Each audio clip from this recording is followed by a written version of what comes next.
Yeah, I don't know.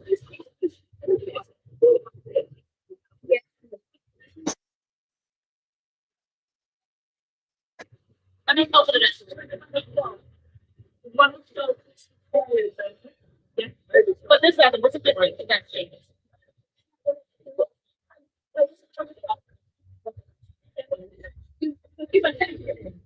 What's the different part from this?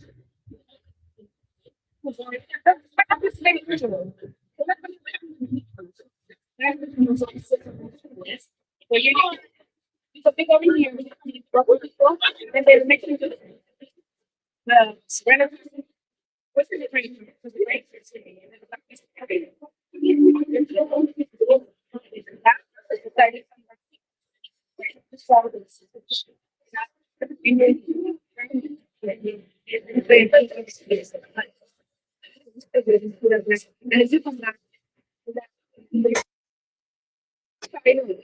Right. But you want to be in space and then we speak not about this in terms about doing this thing. And then we'll take that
Good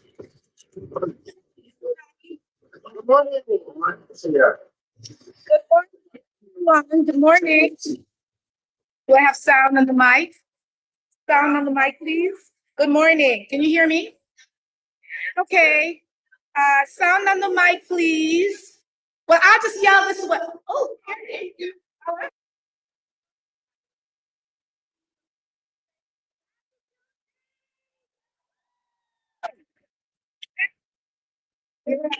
Welcome to the third annual Juneteenth Joy Focus on Freedom celebration put on by none other than West Fairmont Community Group, the Forum for Racial Equity via experiences that are educational, free, free, free, free. That's who we are, and that's the work that we do. We create spaces to center the experience of Black people and brown people in the city of Boston, specifically in Hyde Park, because we know that Hyde Park is history.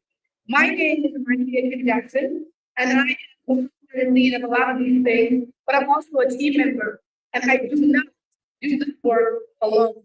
So before we start, let me ask you to give a round of applause to our amazing team of people. I'm going to call their name because they're going to be a little invitation. So, team members, Kiana Adbai,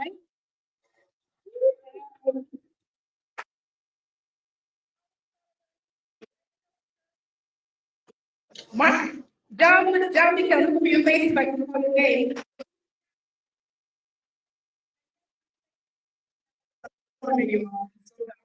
I have Amelis Malika Whitley, Sybil Johnson, Nima, Mr. Emily Barden, Emily Carrara from Welcome Home Office, Jordan Freya, and the company T.N. Simpson, Samantha Simpson, and I'm going to get to my district name, Vicky Gall, Stephanie Smith, and I just think Emily. I'm sorry? Scott Bailey, our hero. The team, when we learned about the rain, literally, today, no small feat to move something that's planned. But we determined, we're determined because we know this is an important conversation and experience to have for Black people. And so we were determined to have this. Sybil, sorry, Shannon. Thank you all so much. Thank our secretary quite a bit. I'm listening because I'm sweating. I'm going to leave the stage now. I just want to get us started for our next thing, which is to have the invocation. And before we do that, could you please also take a moment to thank our sponsor, really. Everything costs money. The little sign right here, big that here, that's $190. Yes, it does. And to all the other signs, will cost $300. It doesn't, it's not free. So we had to sponsor, and we came to what I believe is a place of great joy when we had Meet Boston. Miss Helena had to come. Thank you so much. Waffle and Trust, thank you for supporting us.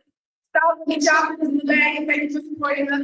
In the middle of the aquarium here, thank you for supporting us. PJX Corporation and DBI, and then Mass Science. We have a few supporters who helped us. So thank you all so much for making this happen. We believe it is important to start with invoking the presence of our Creator. And so for that reason, I'm going to ask you to join me in welcoming Father Charles. And I'm going to actually read his quick bio here. Father Charles is a part of the Blue Hills Collaborative. He was ordained and by Archbishop O'Malley in Boston, and he attended St. John's Seminary Reformation. He's a member of the Hyde Park community. Join me with Father Charles to the stage to give our invocation.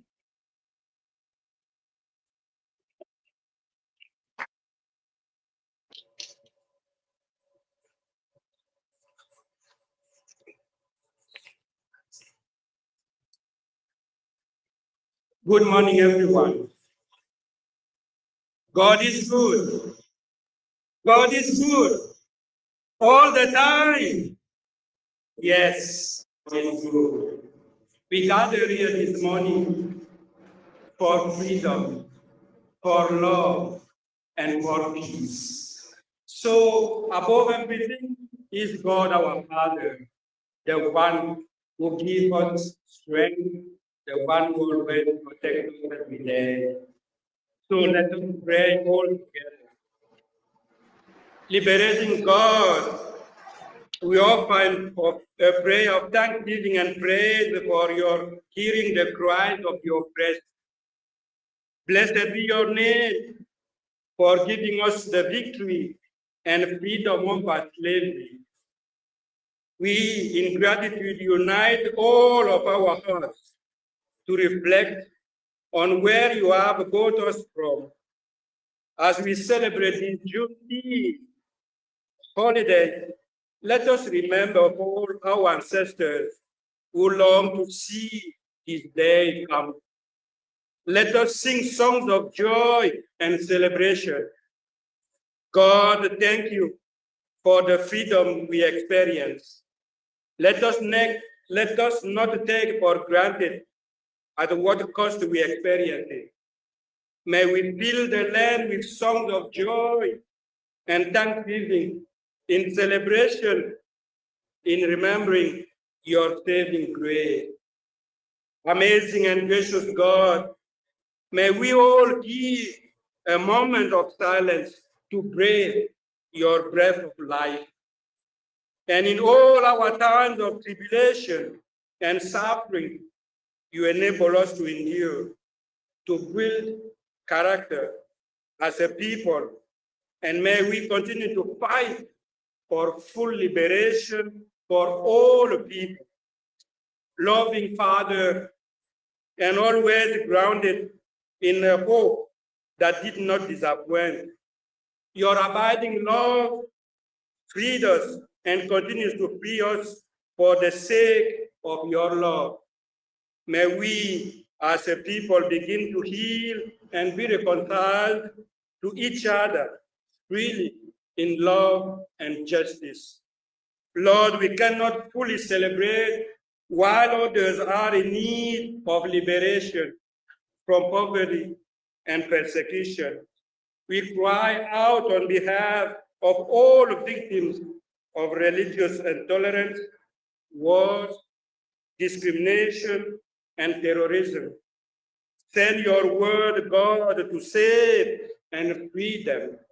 And Lord, after a time of celebrating, give all of us the strength, motivation, fortitude, and courage to continue to fight for social justice, equity, and to dismantle all systems of oppression and supremacy, in hope that we all shall overcome one day and be one in you.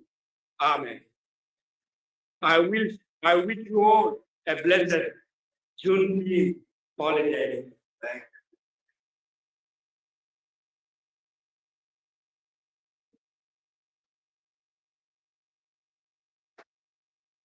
you. And now I am acknowledgement from Casella, and he also just want to thank for the very privilege of being in this space. You're pivoting to for today, I couldn't buy it, I felt like today. And this is making it event of the neighborhood services. They want to go up, get us, thank you, with the year.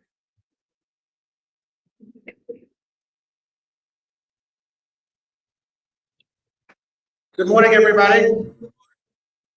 Hey, that was good over there, but we can do better over here. Good morning, everybody. So proud to be here. I'm State Representative Rob Consalvo, proudly representing the neighborhoods of Hyde Park, Rosedale, Greenfield, and West Roxbury. And this is such a historic day in our community. I want to give, how about another big shout out to Marcia Kim Jackson. I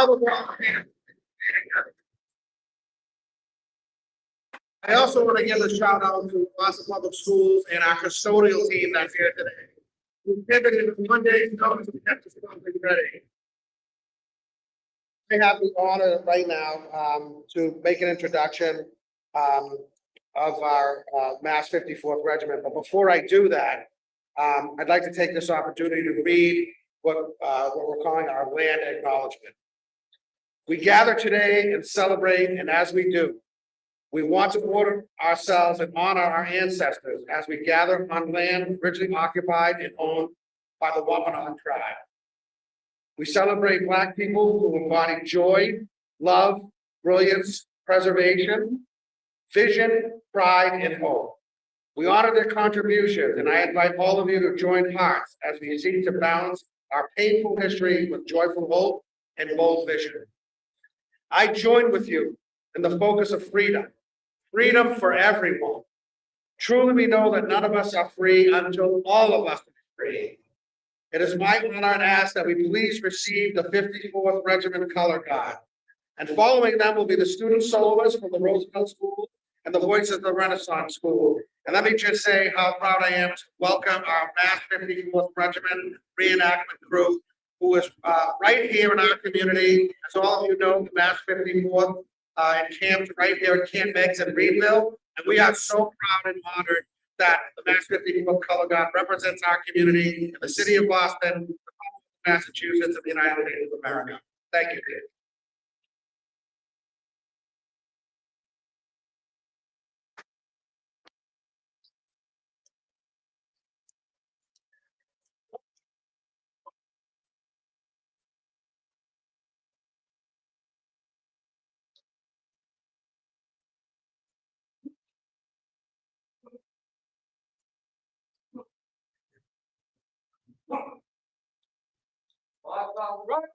March.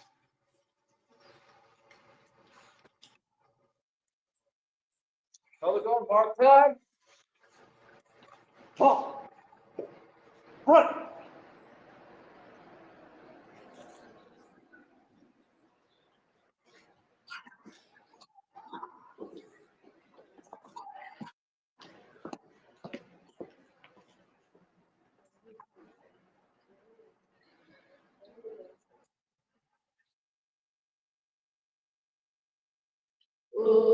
Three, go.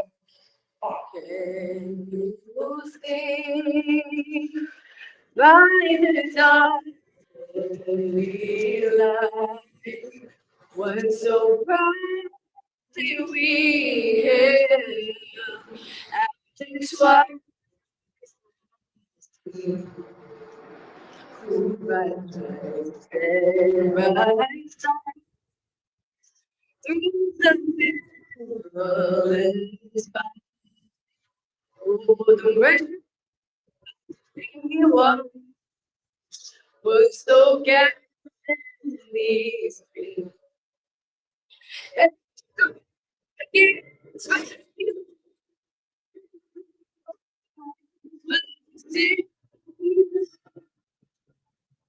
get me through to the night that was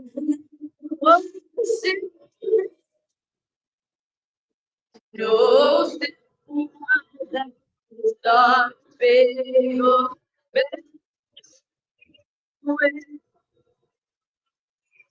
oh,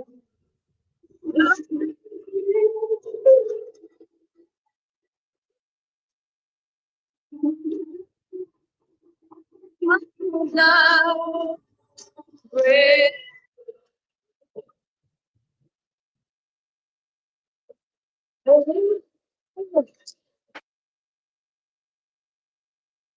Gentlemen, I present to you Janita Hampton and JC from the Roosevelt School.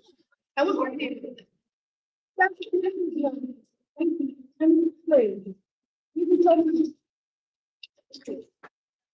and now, as we continue our program, let me introduce to you Mr. Ceremony for the morning's program. The religion and media promotes the conference. They have been enrolled to see more recently in the last year. And Julia is her in her second term. And I've got to say, when we that always been to me, these two ladies, ever leave my side. It's always and say, we need to do that, we need to do that, or we need to do that. And so they're my guys. Thank you for making this look so easy because you really are. Thank you so much. Please receive them. Miss Serving for the morning. I will be with you.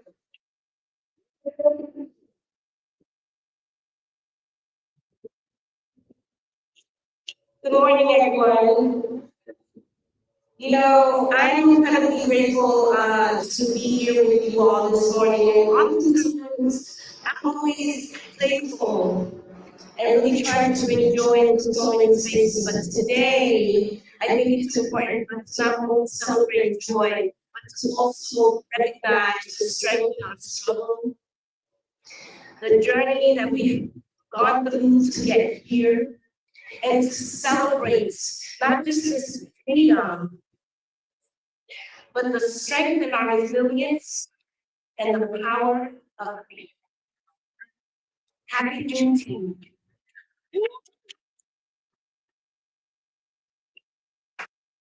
To share a quote from the first Black president, y'all. Says, Juneteenth has never been a celebration of victory or an acceptance of amazing. It's a celebration of progress. It's an affirmation that despite the most pain of history, change is still so much. And there is still so much more work to do. In the spirit of recognizing where we are and where we still have yet to go, let's celebrate Juneteenth today and every day. Welcome. Good morning, Hyde Park. Good morning, Boston. Happy Juneteenth, everybody. Anybody wants to come in, now is the time you can come in, don't need to grab a seat and get offered some time. Welcome everybody in to come and grab a seat. Marcia, there is no comparison. We are so lucky to have you here in Hyde Park. All the work that you do that they're making us with this week. So this is our great joy. Today is an honor to represent the entire city on the Boston City Council. I grew up in Mattapan in Hyde Park. And I was able to go to my parents' house, live right around the corner and walk over to here. We have so much rich history here in Hyde Park when it comes to the story of freedom. We start with the 54th Regiment with Victoria Rebecca Crumpler, the first MD here in the city, in the entire country, various cemeteries. Black people to celebrate. And I think about the delay in celebrating freedom for the folks in Galveston, Texas, and all of Texas, when they learned that freedom too was theirs. In 1980. Right, it is a moment of jubilee. There were public parks and public spaces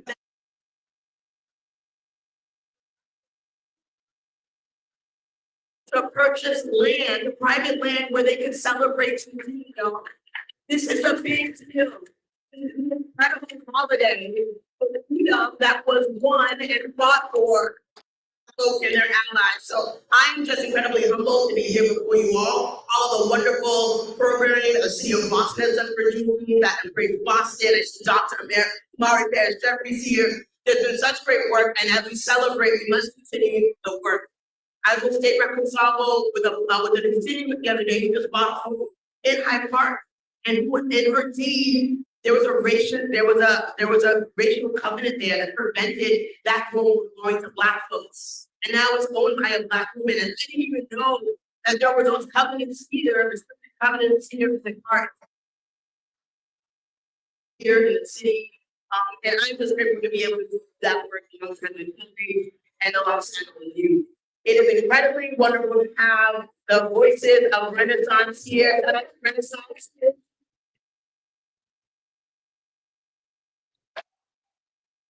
Their teachers, I'm not sure if Principal Buckmeyer is here, but you all do such a great job with our kids. So many of them are in but coming everywhere. So I'm gonna turn it over to y'all to lift every voice and say the Black National Anthem. Thank everyone.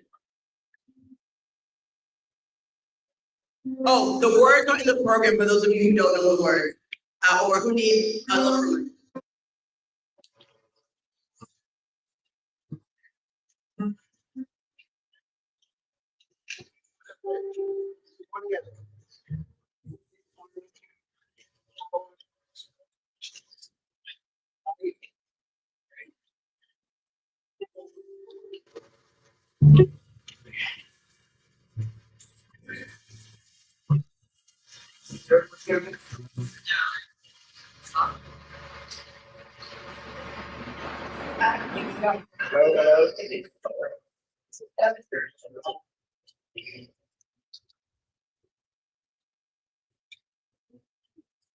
Okay, so we'll just take it without the mic, is that okay? Linda, what you say?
The word is modern is hard. Mine is not only from the left and voice of the you get it.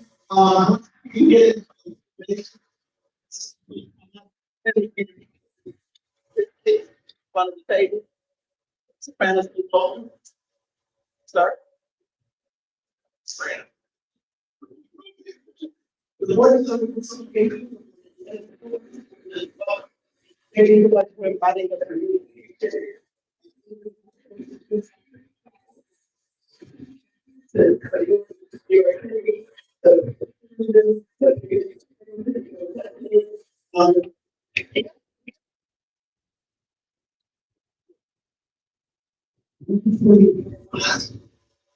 also just say that the papers for 3 years, students here today, Saturday.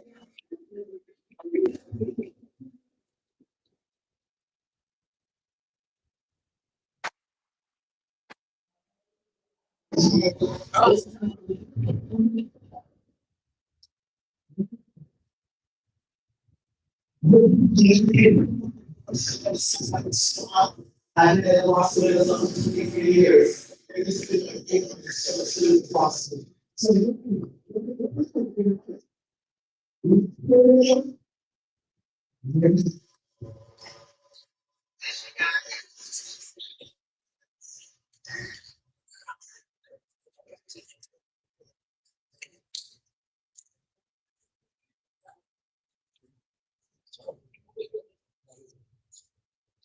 wow.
It takes hard work to reach what you need and do it.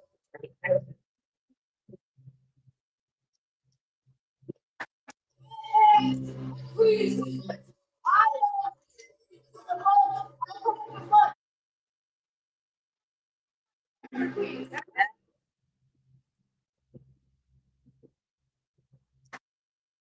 My mother is a storage place. I will fill into the burning knowledge and look forward with hope of what tomorrow will bring.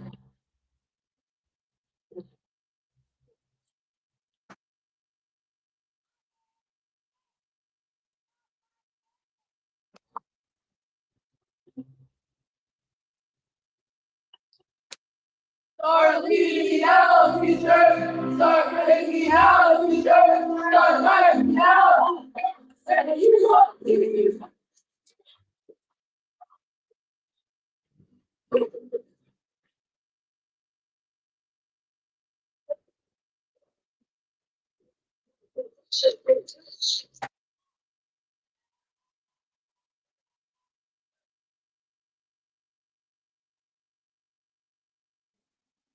It will be very short, but first it is I believe in me, and we'll sing together, is that right?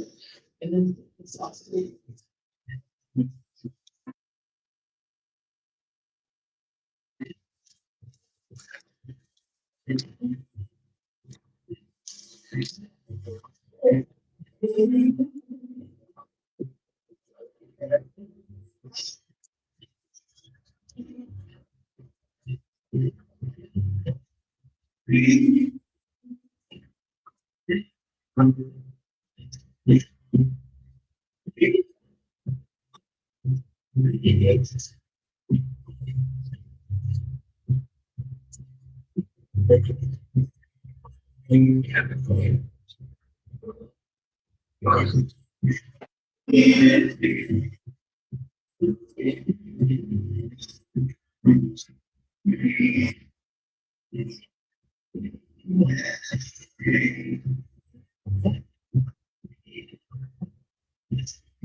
Voices of Renaissance, that was incredible.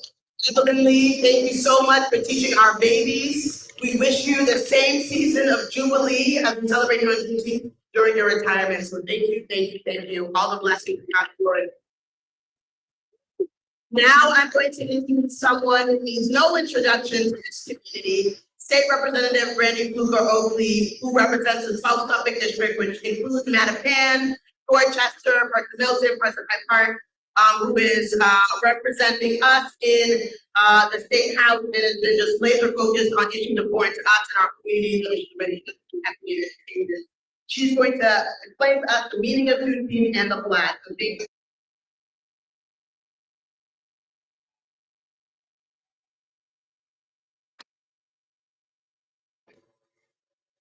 Good morning, everyone. It's a pleasure to be with you today. I am going to explain the flag, but I have to do two very quick things first for you to know with me. One is you can't do Juneteenth Joy without acknowledging the contribution of the NPHC to the Black community. For those who don't know, that's the National Management Council.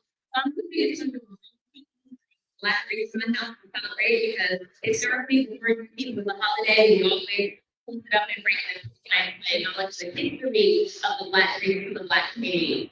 Anyone from Alpha Alpha in the house? Group, I see you. You make us my comment. Anyway, Alpha Alpha. Thank you, sir. Delta Sigma Data. Thank you. Phi Beta Sigma. Zeta Phi Beta. Sigma Gamma Rho. Iota Phi Theta. And last but not least, my sister from Alpha Kappa Alpha Sorority Incorporated. Yes, thank you, thank you, thank you. Just had to celebrate we're everywhere and privileged to be here. I wear a shirt today that marked Black history. I used to be a third grade teacher, and if we don't know our history, we're bound to perish. 1865, Juneteenth was created. 1926, Carter G. Woodson established Black History Week. Now, sometimes we get mad, why do we have 3 months of the year? In fact, that week was specifically chosen to honor the birthdays of Frederick Douglass and Abraham Lincoln. 1964, we had right at 1976, we got Black History Month, and in 1983 is when MLK Day actually became a day of remembrance. So just a history of things we continue to fight for. Now to the flag.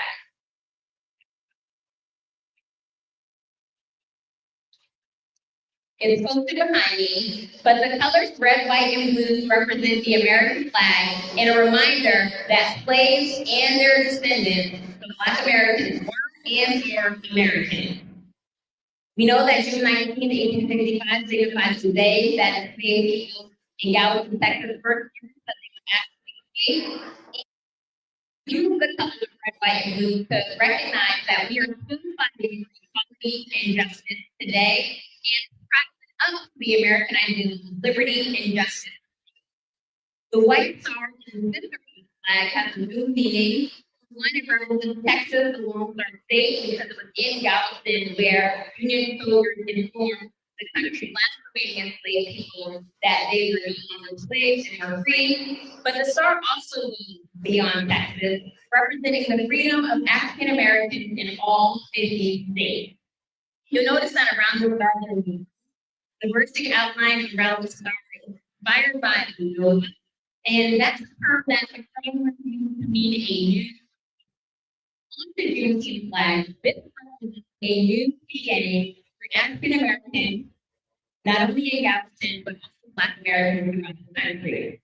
The art has a that extends across the width of the flag, and it represents a new horizon, the opportunities and promises that lay ahead for Black Americans.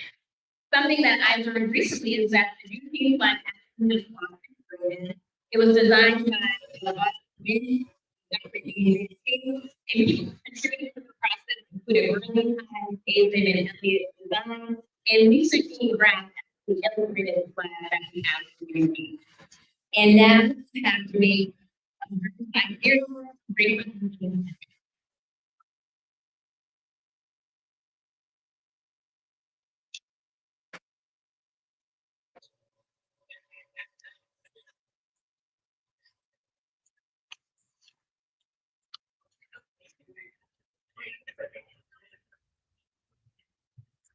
Good afternoon. Good morning. Well, say, can you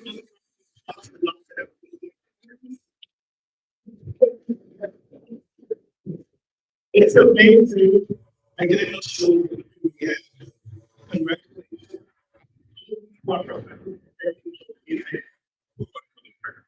So, really so beautiful.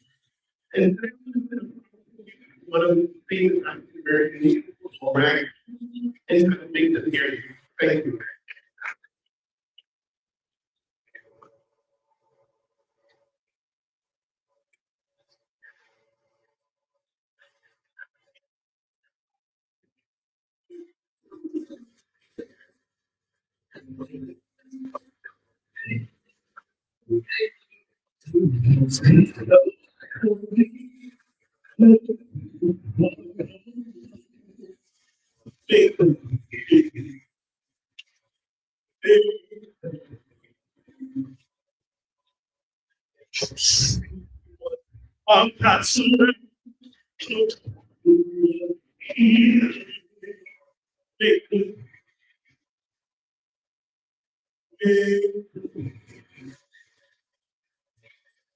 Say what's plain sometimes there are times of moment without just in what make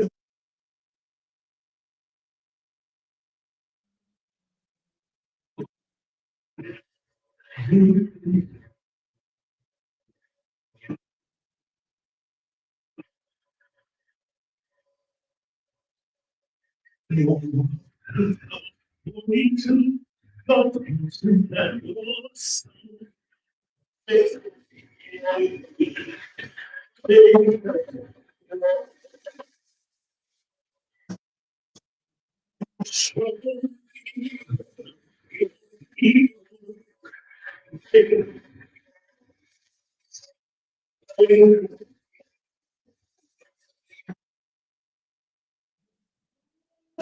your son every show to existence.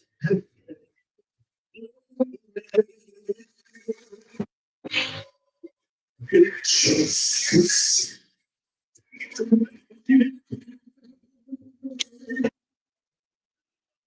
Just thank you.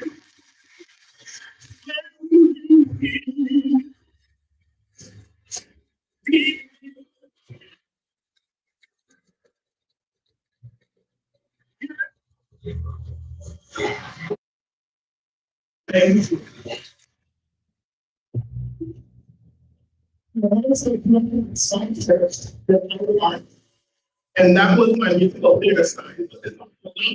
And I enjoyed I'm sitting really here. But one of my grandmother's favorite people get something from that. Right and nice thing.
master's provided.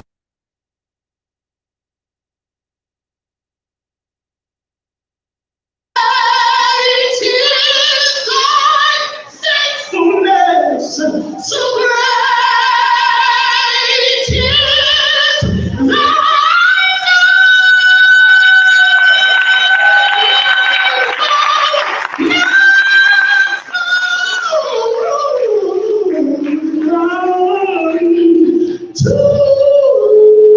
to me.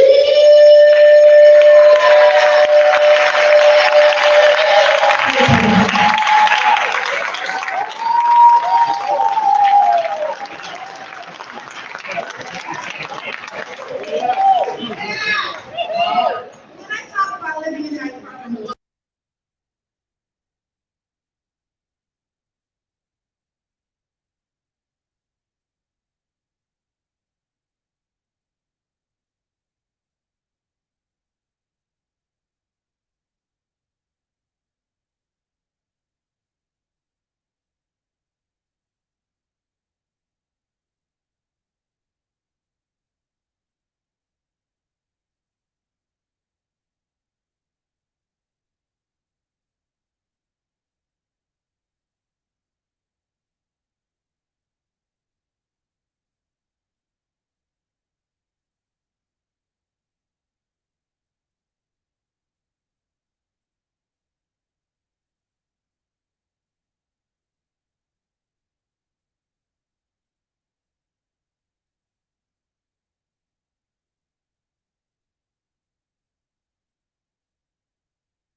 Park.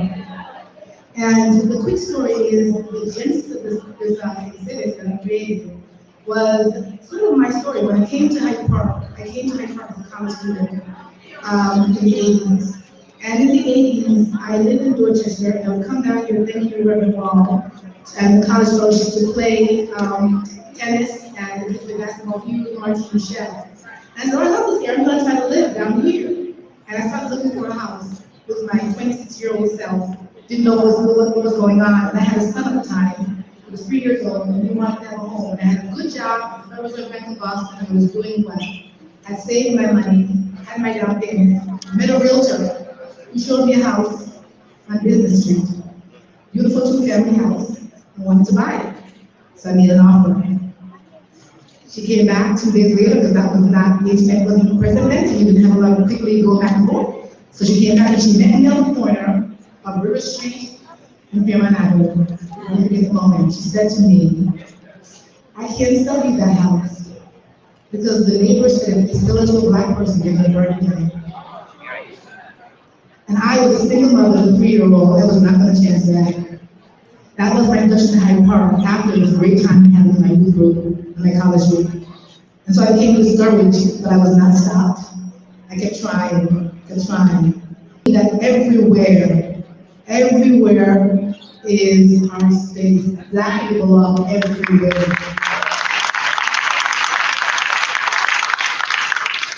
I was not an activist then, I don't want to be an activist now. I was determined to shift this neighborhood and to say that if you didn't want me here, but I'm going to make a difference for you when I get here. I met Ms. Pat Tierney, who told me, I'm going to sell your house in this neighborhood. Pat Tierney and I was white, the other realtor was white. Pat Tierney said, I'm going to get you a house in this neighborhood. We looked for like 6 months for the house that I needed. Pat Tierney sold me my house on Faraday Street, and the house was not on the market. She knew the owner. Someone had just died and said, I'm gonna give you the inside scoop, I'm gonna give you the price, and nobody else knows about it. I won't say what I paid for that house because it's worth much more now. But that's the power of determination, the power of vision, and the power of allyship. This community is a diverse community, and Black people help build this community, but white people are allies. And I want to thank all the white allies in this room who recognize the importance of giving space to Black people who deserve the space. We built this town, this city, our history, and I want to thank you for acknowledging that.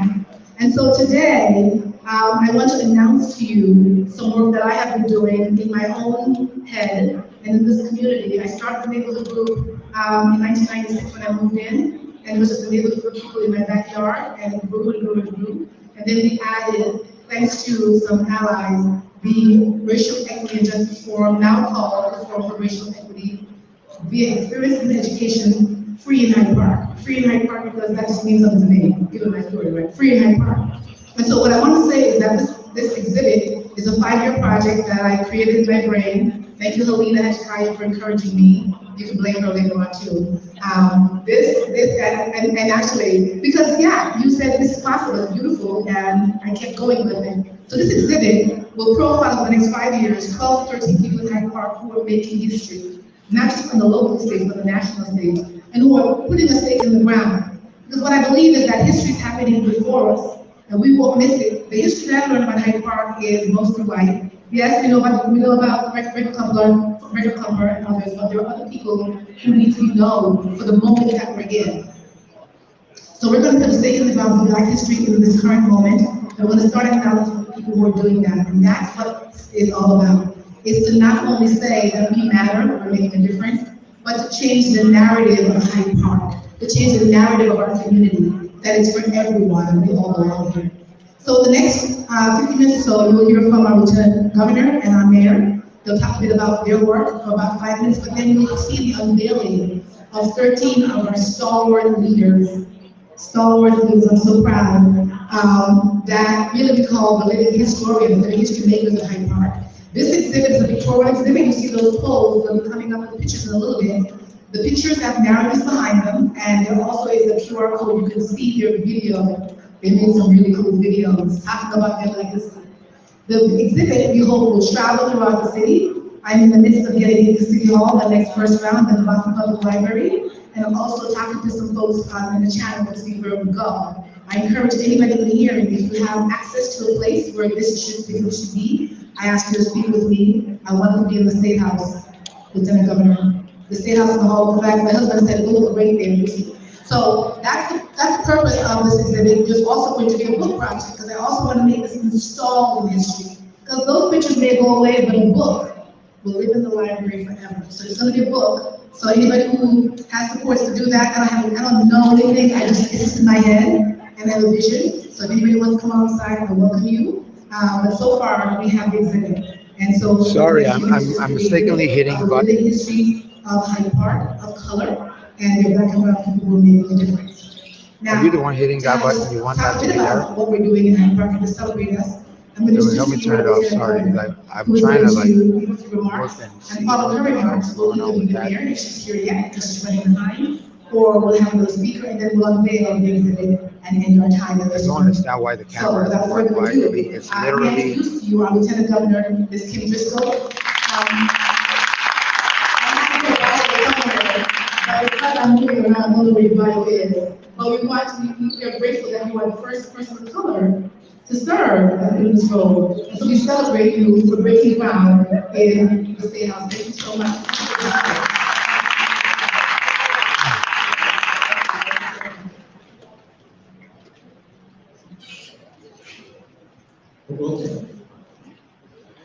What a pure afternoon and morning earlier of joy and inspiration. The children from the Renaissance Choir, were those of you who were here and heard them? Amazing. And the representatives who were here, members of the delegation earlier, real partners in government and the work that we're doing. Just today is such a wonderful opportunity to recognize all the local and community members gathered here who make Hyde Park, who make Boston, and who make Massachusetts strong. We've had faith leaders and civic leaders who engage and bring us together. Teachers, nurses, and first responders who care for us. Artists and performers who bring us joy. The seniors who pave the way for us. And the young people who give us hope. Juneteenth is the day to celebrate that community.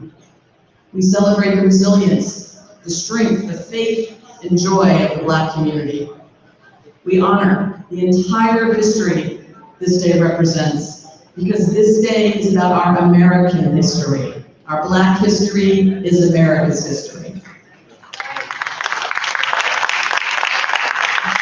And it's also a reminder that full freedom has been denied and delayed for too long.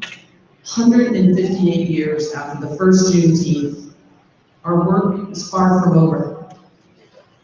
Too many people are trying to reverse our hard-won progress, trying to deny access to education, to ban books that teach the truth about Black oppression and Black resistance, to ban the very history of our nation from being taught.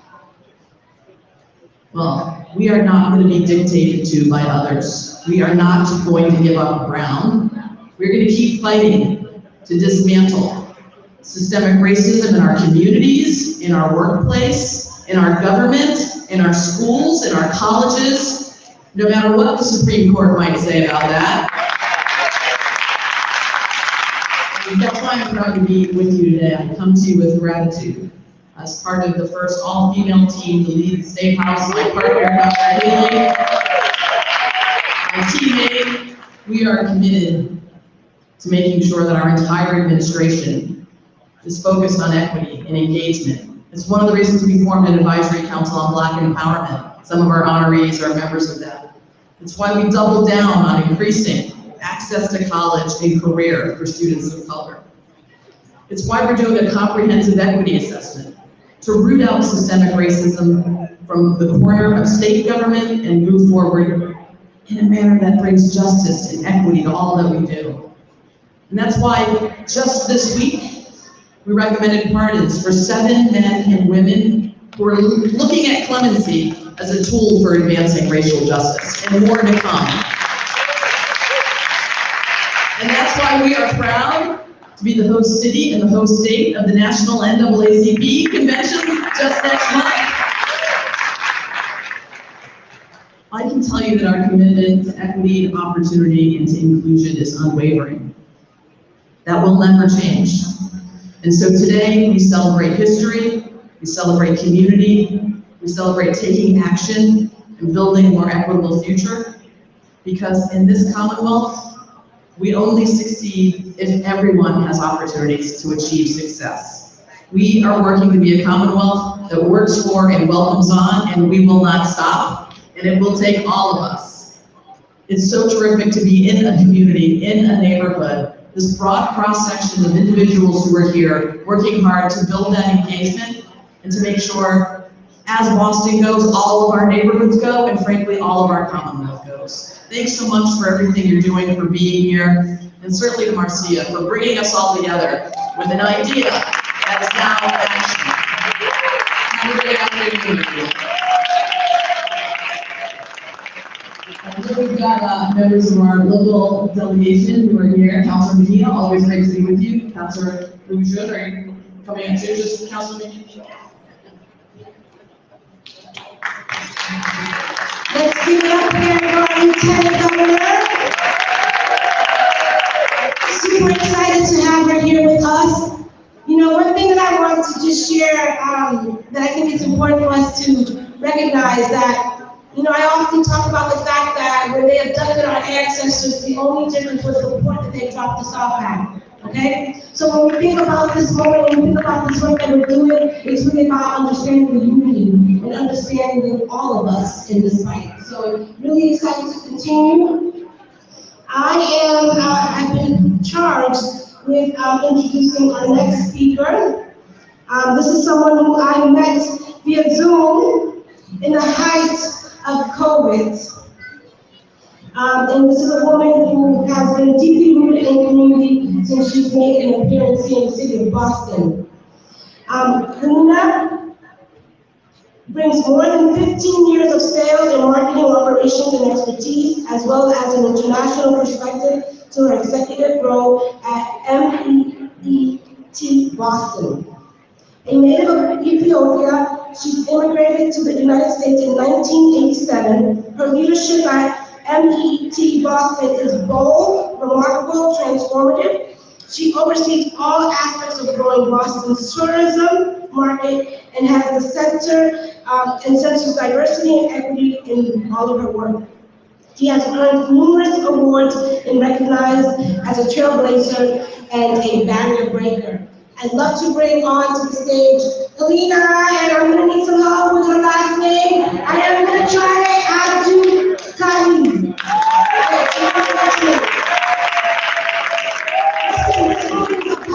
When I talk about recentering Black lives and all the intersections related to the city of Boston and tourism, she's in the front line fighting for us and alongside us. Very small, so I'm going to try to move this without breaking it. So my big sister, I'm going to say my Ethiopian name, which is Helena, but my last name, I'll be married 20 years this year, so it's Nigerian, it's Yoruba, it's Ajakaye. So I might be the only Ethiopian Nigerian name that you have to pronounce today. But how beautiful it is to be here. I think Marcia has known me since I was 24. I'm 46 in a couple of weeks. And I've always seen the work that she's done for community. I met her many years ago. I was working at a Stop and Shop. And it was a time where Black executives needed to be seen. And so she has always seen us through the partnership where she was working. And today, many years later, I see her, she sees me, and that's what we thrive is that we see each other in community.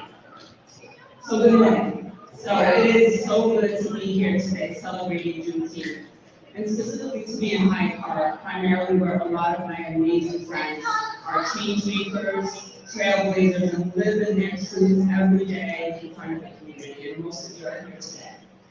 One of my favorite features of Hyde Park actually is the beautiful parks. Being in tourism, I have to talk about our neighborhoods. I have to talk about all of our neighborhoods, not just downtown, not just the places that we see externally. So Hyde Park, for some of you that may not know, and Michael Munn on my team made me promise I would say this. Hyde Park is a stunning natural beauty. For those of you who may not know, the neighborhood is home to the beautiful Hyde Park fence. We talked about yesterday, this picturesque park was designed by Frederick Law Olmsted, who was an abolitionist, and really designed New York City's Central Park. So when we talk about communities enjoying the beauty of our community, we also talk about this with tourists. Tourists from all over the world should come to Hyde Park to take in this beautiful park and to make sure that they actually understand that there are waterways, there are parks, and there are greeneries right here in our neighborhood.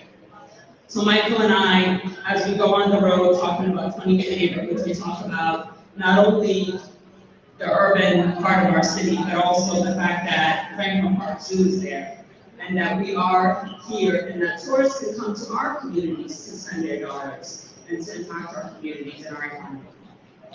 We heard that the 54th Regiment is applied for the city of Boston, specifically for Hyde Park. We heard our Lieutenant Governor, many years ago, prior to 1863, you can't hear me, does that move?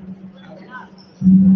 Right, prior to 1863, an effort was made to recruit Black soldiers. And Massachusetts, actually, governors were called upon by our nation to put together soldiers and to send them for federal service. And Massachusetts was the first one to put together the 54th Regiment. And so we know that not only Massachusetts, not only our governors are the first to do many, but Hyde Park has always been groundbreaking and culture shifting. So we need to take that and celebrate that.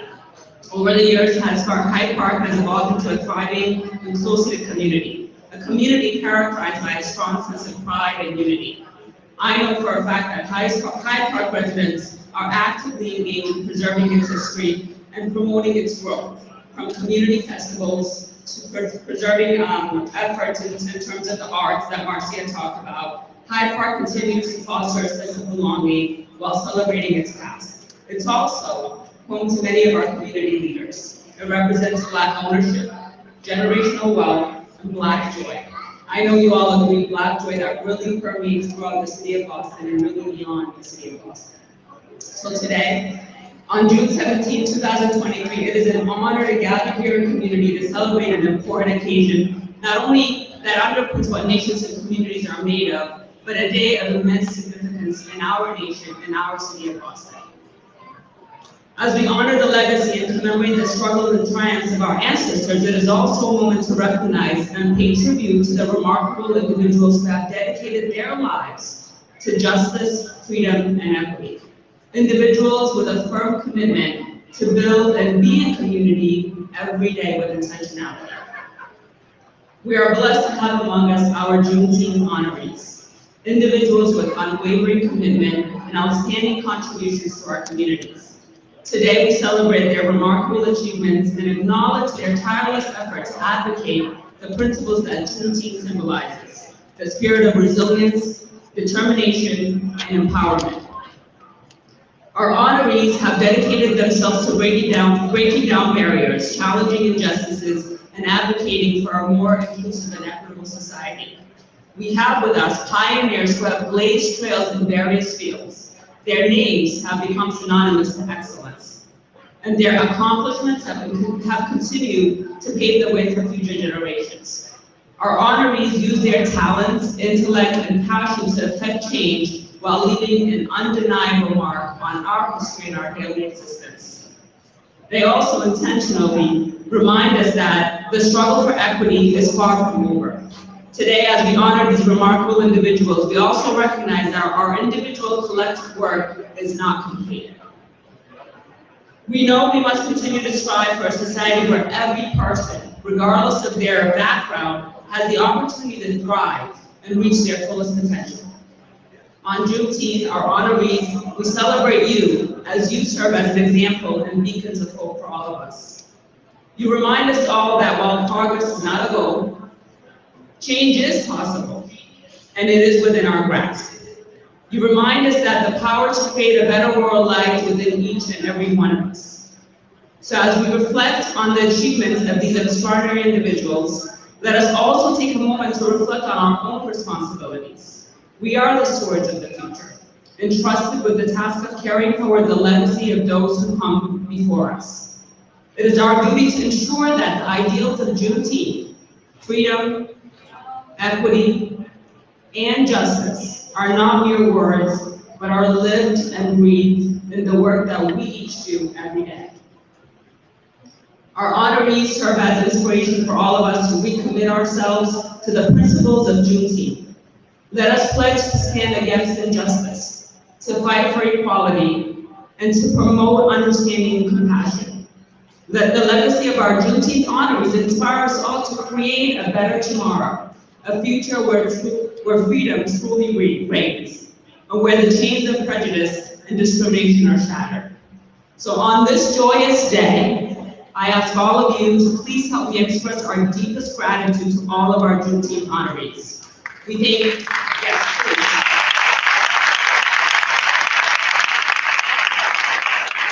We want to thank each and every one of you for your tireless love of community, for your immeasurable contributions and collective impact on our history. We will continue, and many will continue, to follow in your footsteps and carry the torch of freedom, equality, and justice, lighting the way for all of our generations, as we saw, that will come after us. So I wish you all a meaningful Juneteenth, a joyous day of celebration, and an intentional way of existing every day, especially today. Thank you all.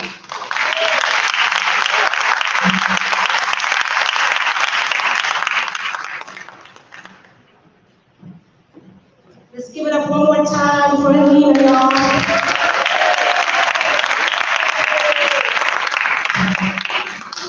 I want to wanted to just quickly acknowledge two people who are not here with us today, but I wanted to just acknowledge their work. Then City Councilor Andrea Campbell and our previous Mayor Kim Janey and I. In 2020, had the audacity to fight on the City Council to make Juneteenth a holiday. So I want to uplift their names in this space because in collaboration, we were able to send a strong message that Boston was really moving in the right step forward when it comes to seeing our people. So just wanted to acknowledge now Attorney General Campbell and our good friend, former Mayor Janey. So in this moment, what we're going to do is I see Marcia making way to the stage, and she's going to bless us yet again. We're going to provide us some direction in terms of where we're going and how we're going to get there. So bring it up one more time for Marcia.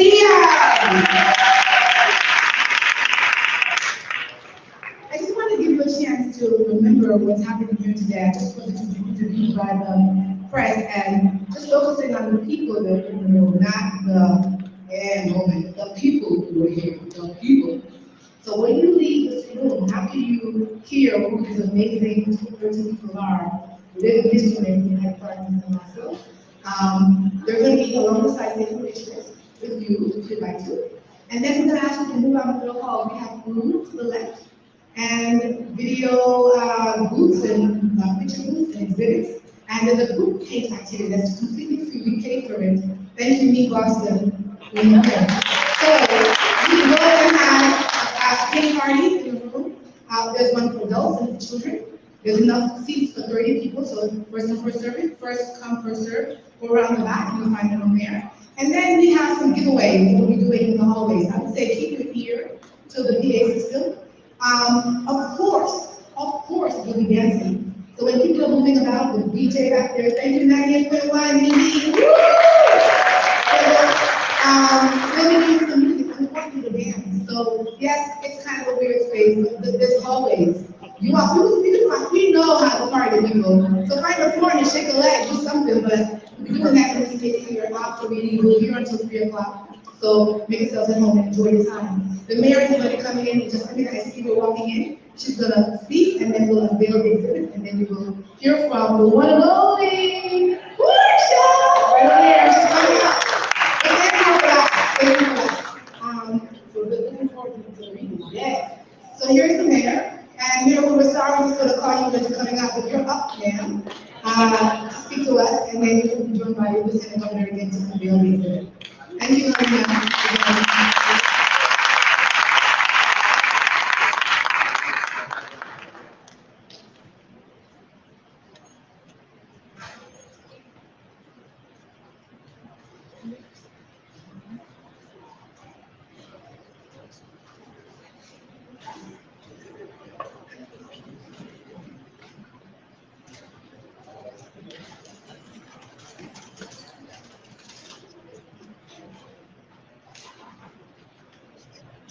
Happy Juneteenth, everyone. And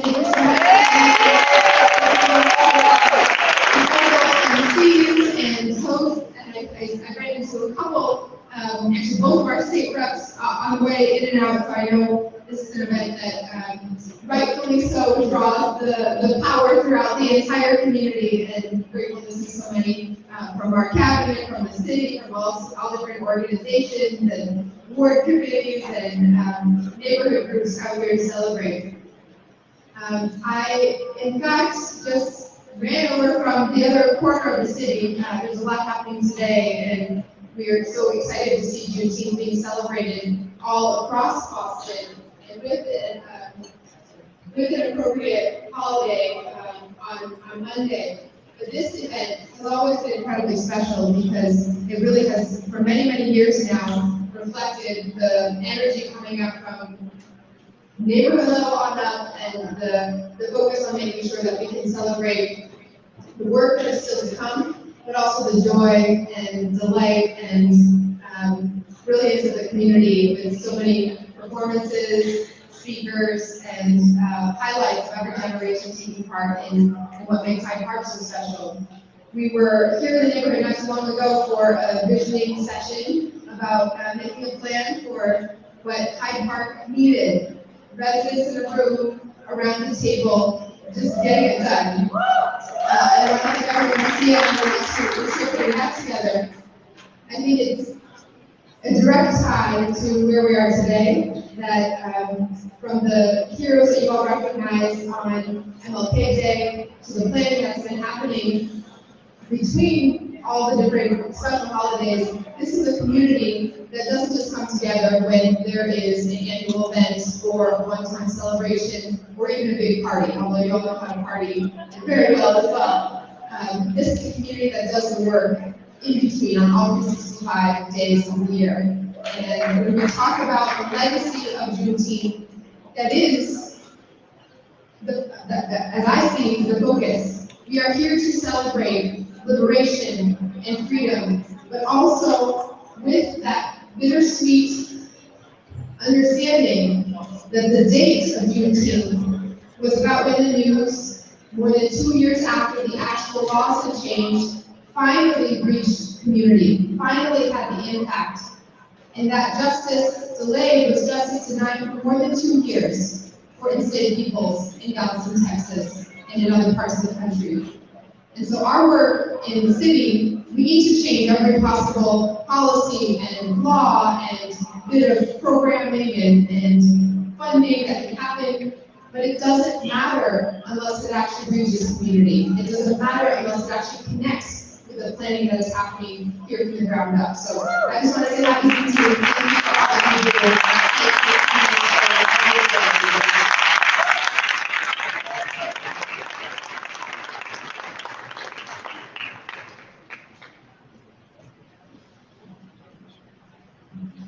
Thank you, Mayor Woon.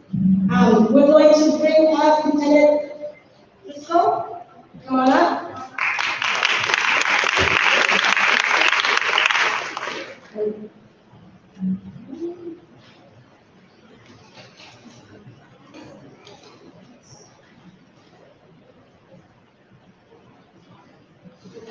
Have you heard from Marcia with the Living Histories of Color in Hyde Park exhibit, and subsequently hopefully a book in the making, and the importance it holds in both Hyde Park's and Boston's history, and of course the state's history?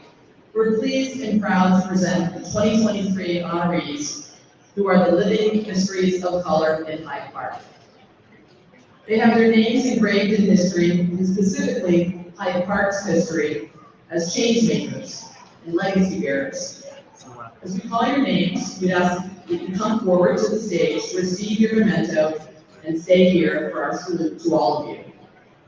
As your name is called, your banner will be unveiled and raised, and all of us can feel free to applaud as they make their way to the stage. The mayor and I will read the names alternately, in alphabetical order, but in reverse. We're going to try and trip you up. So our first honoree.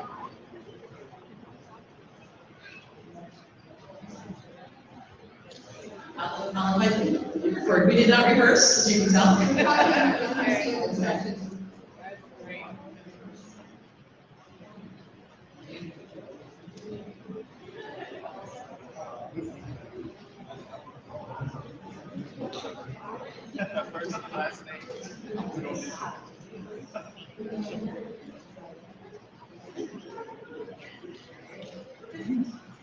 First honoree, if you can come forward, is Reverend Dr. Bruce Wall.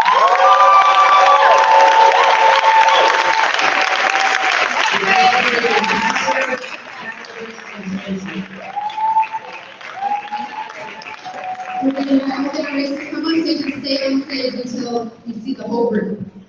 The next honoree is Madam President Tanisha Sullivan, Esquire, visionary and impactful attorney, humanitarian, and civil rights leader.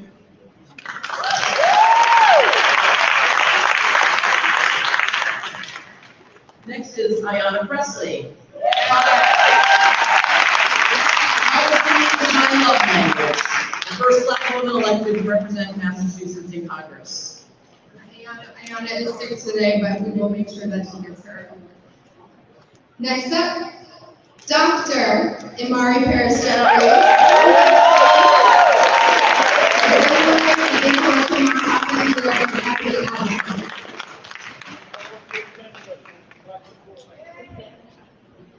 Next is Pat Odom, first female of color in the Massachusetts Army National Guard.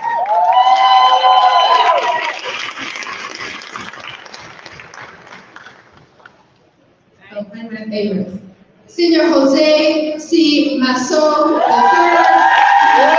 Pablo Masso, residents of change, pride, and unity, raise this father-son team up.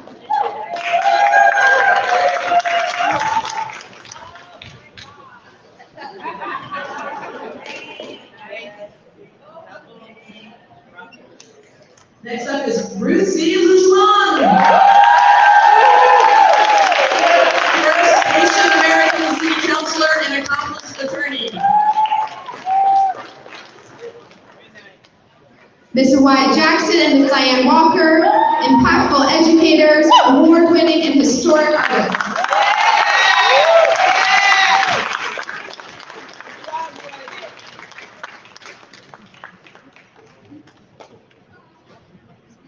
Segun Idowu, groundbreaking, exemplary economic and equity leader. Okay, it's for the whole household. Mr. Conan Harris, a student participant leader and mentor to so many.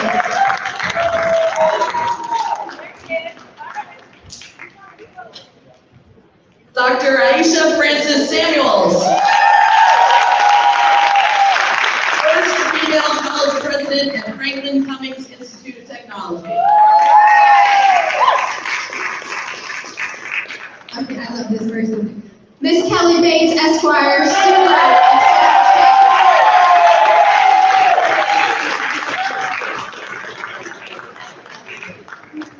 And Ricardo Arroyo, first city councilor at Hyde Park.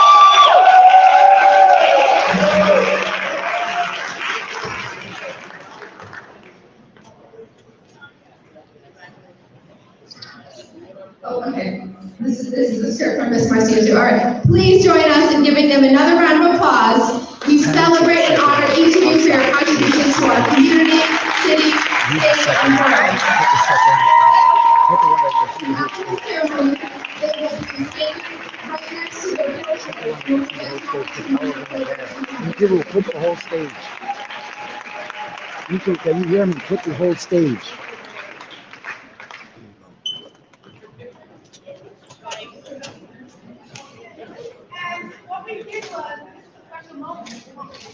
It's a very special moment. What we did was we decided to honor them with a mission home made specifically just for them. So our Boston poet laureate, Portia Olayiwola, Nigerian descent, but not born, born in Chicago, and educated in this country. She went to the I'm butchering this. She studied American Studies and Gender and Women's Studies at University of Illinois. And she also is the founder of Mass Leap. No, she's the artistic director. I'm not reading this right. I'm sorry, of Mass Leap. She founded, though, the first Rock Story Poetry Festival hosted at Blair Lock and Union Square. And in 2019, she earned the title of Boston's Poet Laureate. We're so pleased to have you, Portia. Please join me in welcoming Portia as she reads and holds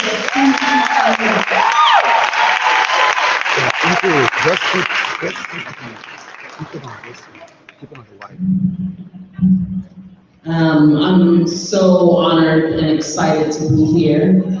And it's a complete honor to honor these folks with my own life work.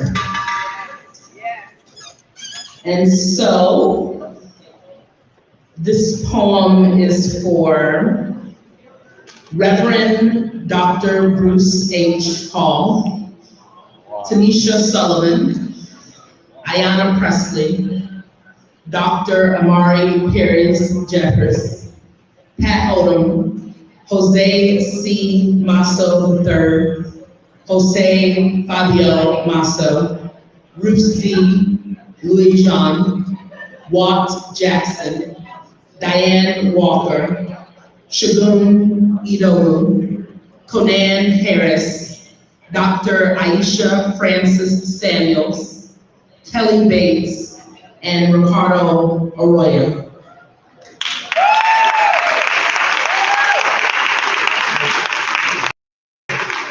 This is called Ode. Sometimes Jubilee exists in the cradle of your smile. Sometimes it is unwavering, the pitch perfected in your voice, a necessary heart, your heart, heard pounding, your heart, a weapon, a light against what attempted to darken us into a grave. Sometimes joy exists in the certainty of your stride, in the conviction of your footsteps in places you are first to step foot in. You, legacy of legends, you, map and constellation, North Star, saved haven, you, dawn of the moment, you, dream of the movement, you, tap dance, dance boogie, coordinated like a 54th regiment, you, militant like that, you, stay steady ready like that, you hold the people in the palm of your policy, trailblazer, hellraiser, you, good troublemaker brimming over. Sometimes the jamboree exists in your defiance, in your building of worlds that didn't exist until you dared them to. You, purveyor of fortitude and foresight. You, night of pride and proud, reason to rejoice. River running through every barren land. You, saving lives by saving yourself. You, freedom chaser. You, ground breaker. You, change maker. You, keeper of all we could have ever imagined. We see you. We see God in you.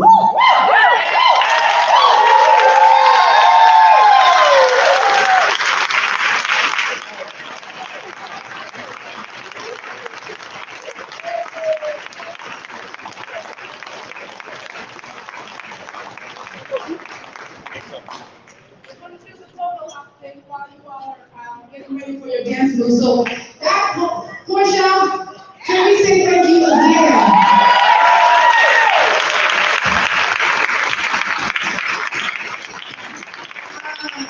I couldn't have said words better. I never even tried.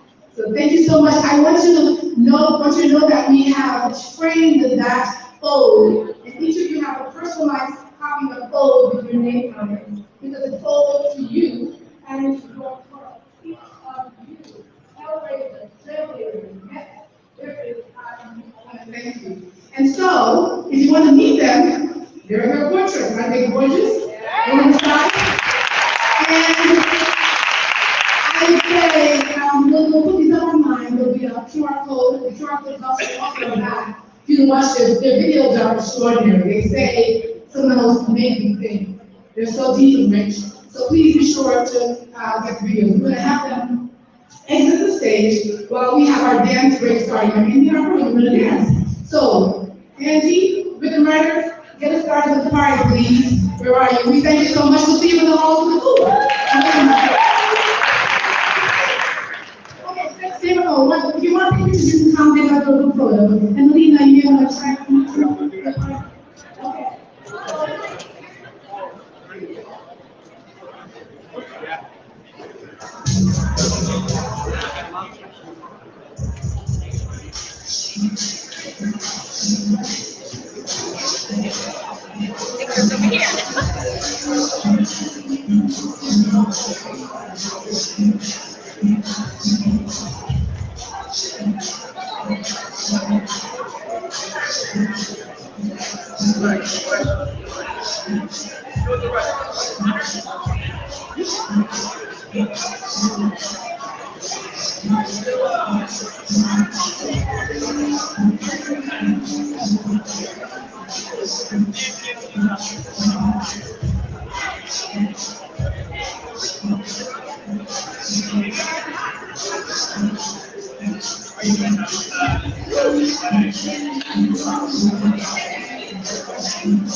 You guys ready to stop dancing?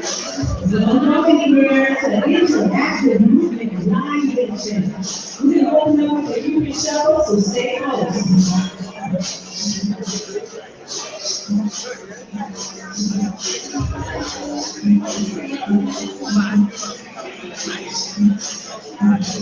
We can use the aisles, if you want to join me on stage, please do so. So guys, we've been outside in the park, but that's okay. Community line dancing. Moving together as a unit, as a community. Hold on, dancing, look left behind. We're gonna warm you up with the future show and teach you something new. You ready? I see you. I see you. I know you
All right, so we want to teach you guys something. We're going to go to a mystical song that I'll sing. You guys ready to learn it? Take your pictures real quick and come on down to the aisles, please and thank you.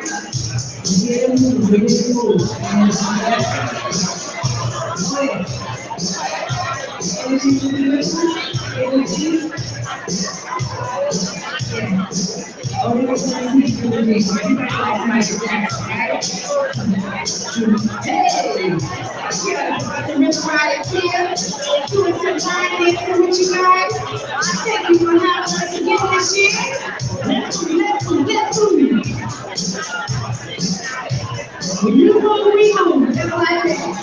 Community line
one more time, just together, moving on. 5, 6, 7, you go, it's up, back, back, up, back. What's up to that, brother?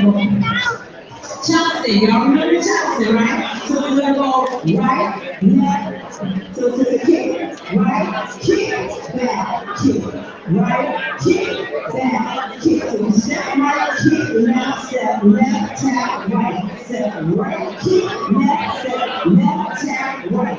Yes, Chelsea, let me do it. 5, 6, 7, you go, it's step, kick, step, tap, step, kick, step, tap. Now back those two pieces together real quick. From the top. 5, 6. What's the top?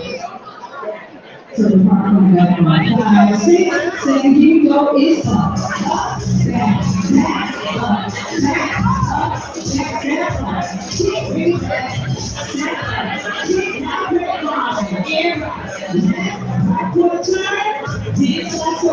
Here you go, it's up, back, up, Chelsea, back, kick, step, kick, step, you go, it's up, yeah, for a turn, here you go, it's up, back,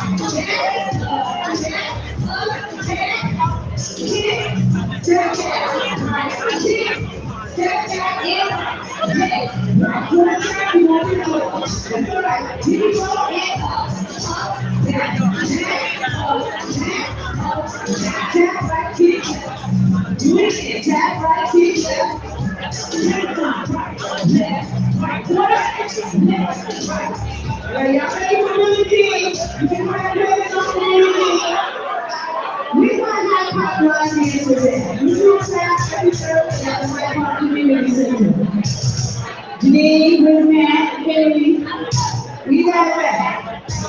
All right, you can go ahead and do a Billie Jean. You want me to fall out for this? You want me to fall out?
Hyde Park Community Center every Thursday from 6:30 to 8:30.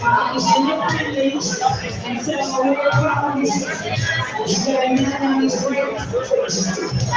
Yeah, but you know something? To bounce back, or funky good time.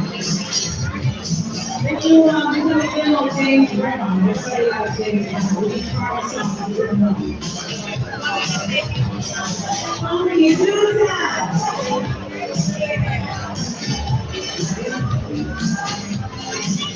Hey, Troy, can you play Funky Good Times by James Brown, please?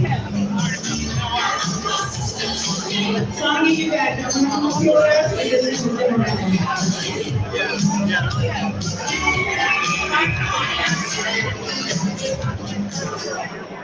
Are we gonna do Funky Good Times? Everybody like James Brown, look. I see those head bobbing. I see you. I see you. So we're gonna just do a couple rounds so you can see why we love financing so much. It's a great interactive cardio. For those who've been stagnant for a long time, you can do this. Get your movement in. Come on, y'all, come on, stay with us. I'm doing this.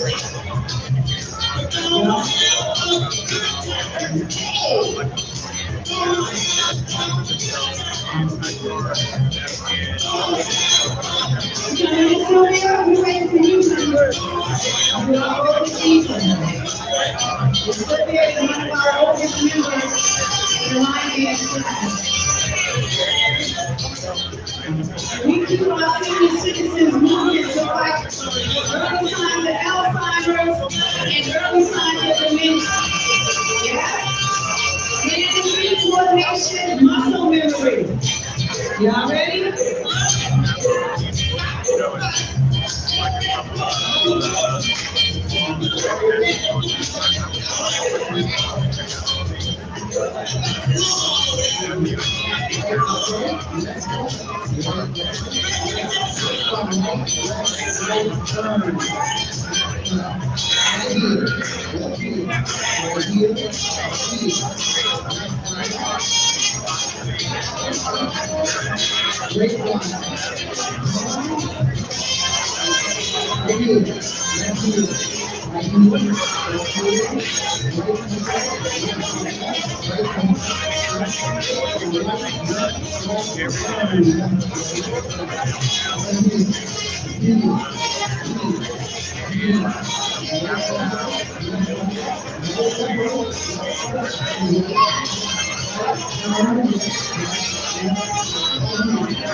Give it up for Miss Sylvia. She's 77 years old.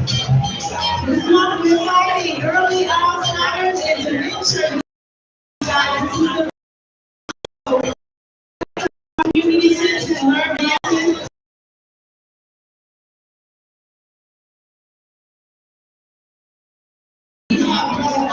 Tanya, Miss Tanya here. I am here to go and wish you have an amazing day.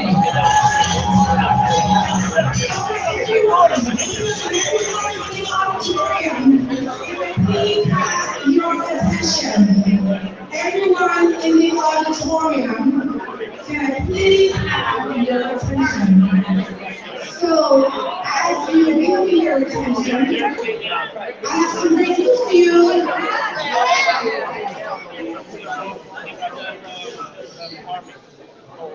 Thank you all so much.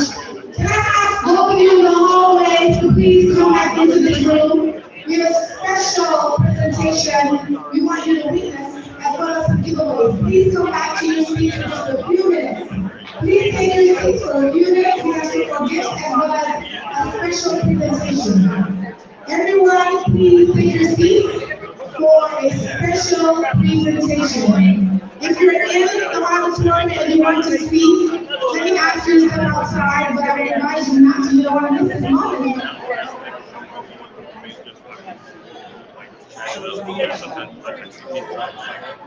The Lieutenant Governor come back to the stage.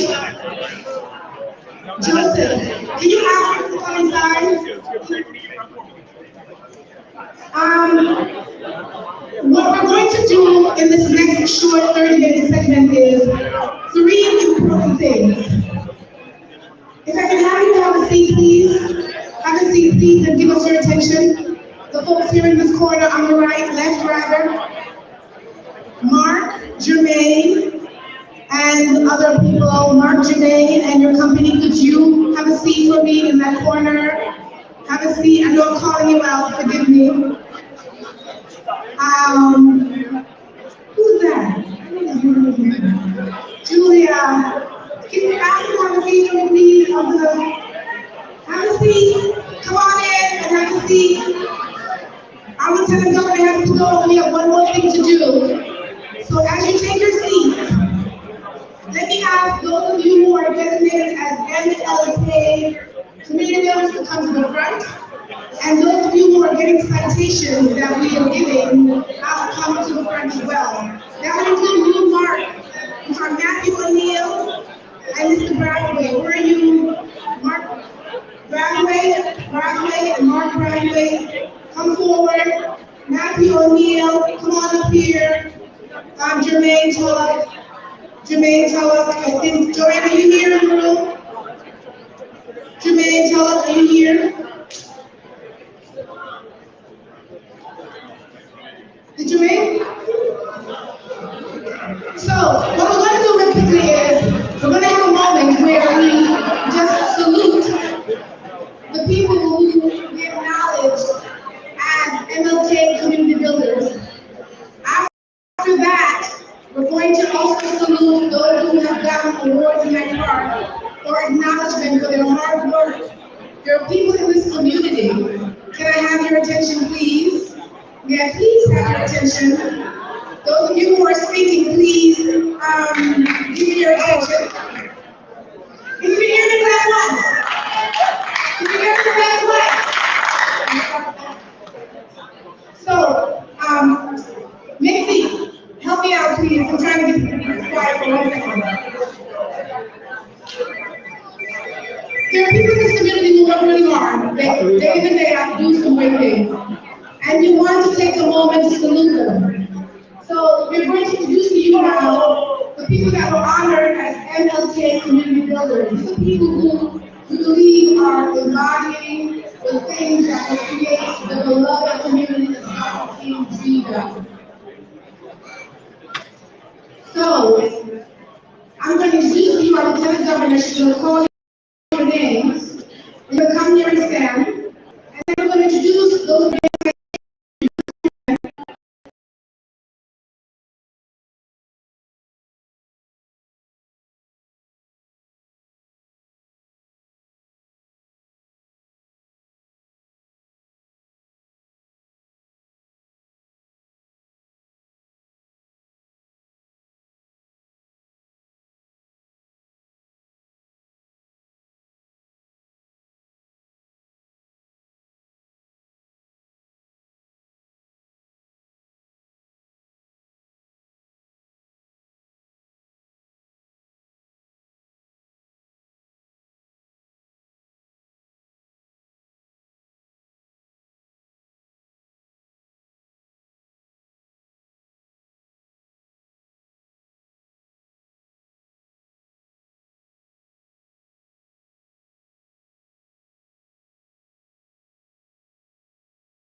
second.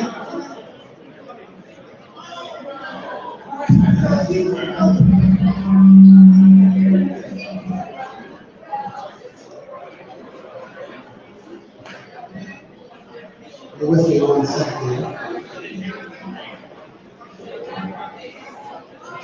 Good afternoon, everybody. Before we get to our citations,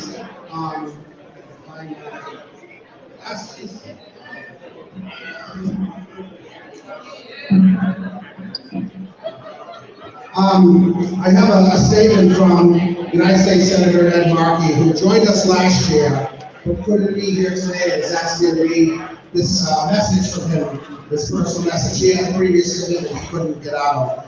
He says, hello friends. This weekend, family, friends, neighbors, and communities will come together to celebrate Juneteenth, a hallowed day in our nation's history, a day of celebration, a day of remembrance, but most importantly, a day of action. Together as a nation, we celebrate the second anniversary of Juneteenth, National Independence Day, which marks the formal end of slavery in the United States.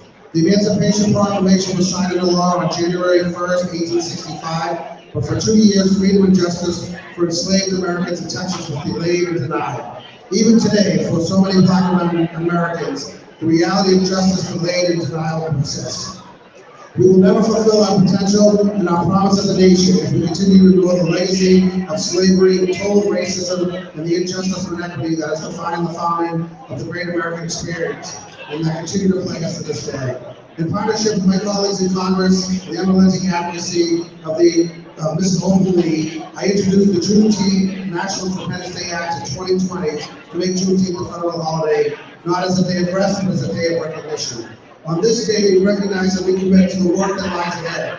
We recommit to dismantling the profound injustices rooted in racism and white supremacy that continue to oppress Black Americans. On Juneteenth, I'm calling on my colleagues in Congress not only to honor this holiday, but also to do the work to rectify our legacy of injustice by passing legislation that ends police violence, ensures equal voting rights and equal pay, guarantees health care for all, protects Black parents and babies from rising maternal mortality, defends Black communities from environmental injustice, pursues economic justice through reparations, and dismantles inequality in all of its forms. Sincerely, our friend, United States Senator Ed Markey.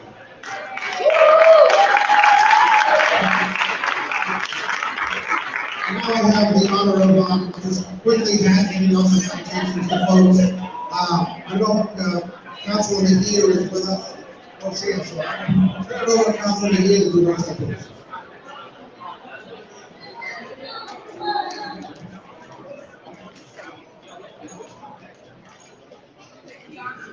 And the moment you all have been waiting for, we have an official resolution from the city of Boston.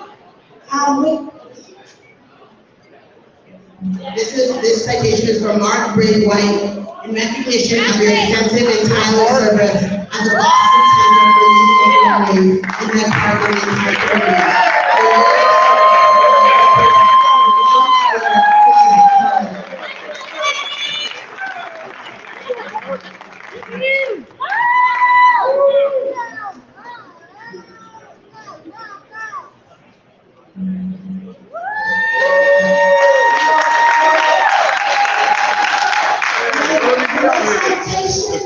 Is for Daniel Wilmot for your tireless commitment of impact of life service to the community through the Hyde Park Food Pantry.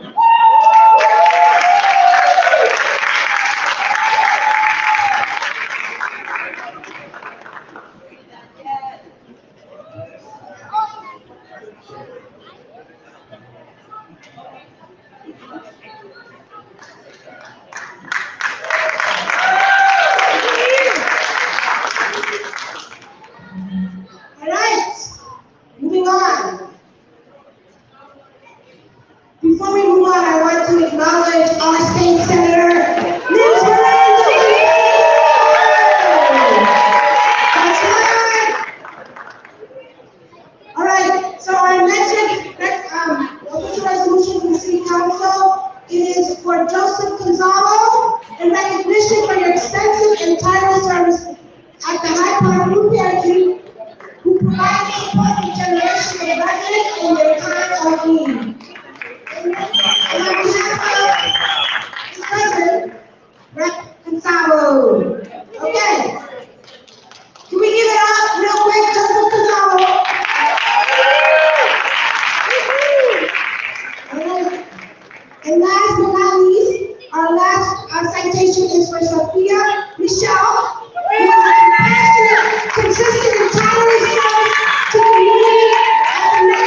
All right, thank you, Councilor. Now, on behalf of the Commonwealth of Massachusetts, we also have citations to give out, myself and Senator Liz Miranda.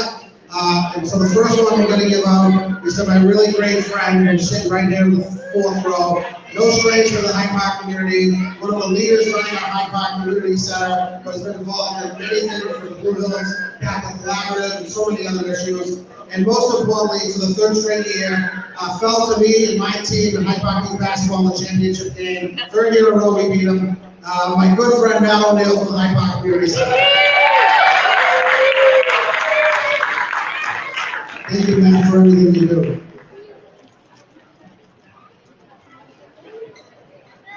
We'll take his picture. Thanks.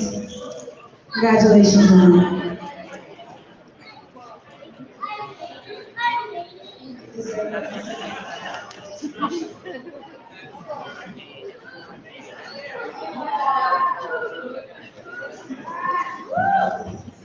So, good morning, happy Juneteenth!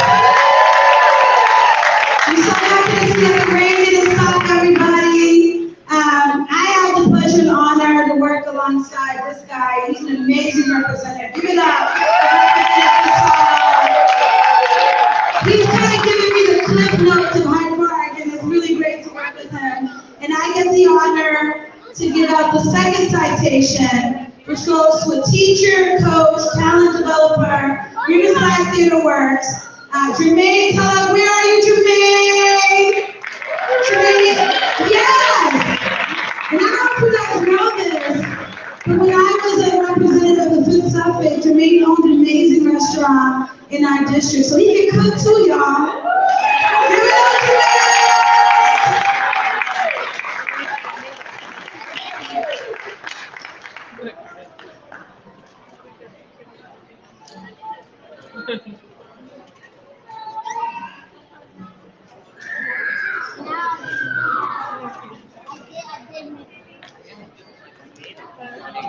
Okay, last citation from the Commonwealth of Massachusetts. And by the way, just want you to know that all of these citations passed the House of Representatives unanimously, 169. It's a tough thing to do sometimes, but we showed how special these folks are. So now I want to, and this is special for me too, is give the Massachusetts House of Representatives citation to William Billy Alsh from the Hyde Park YMCA. The Hyde Park YMCA, especially in my life, it's where I met my wife. It's when my parents were on their first date at the Hyde Park YMCA. But Billy does so much in our communities for youth, for our older adults, for the members of the Y. And he's not just involved in the Y, he's involved in so many things in our neighborhood. We're thrilled to give him this recognition today. Big round of applause for Billy.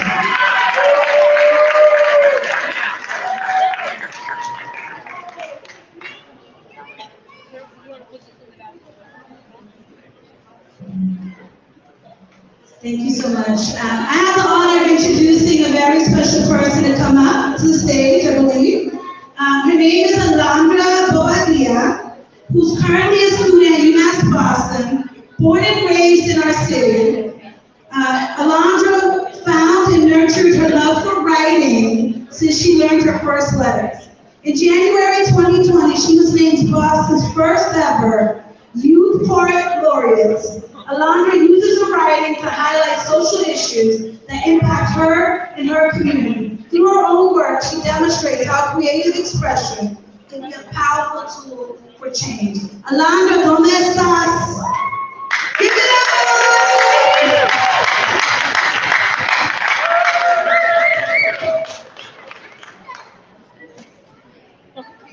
Good afternoon.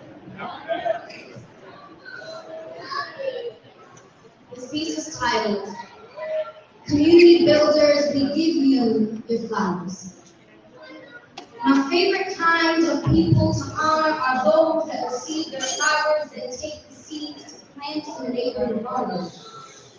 The sacred art of service, so maligned by performance, is embodied in the authenticity of the works of these.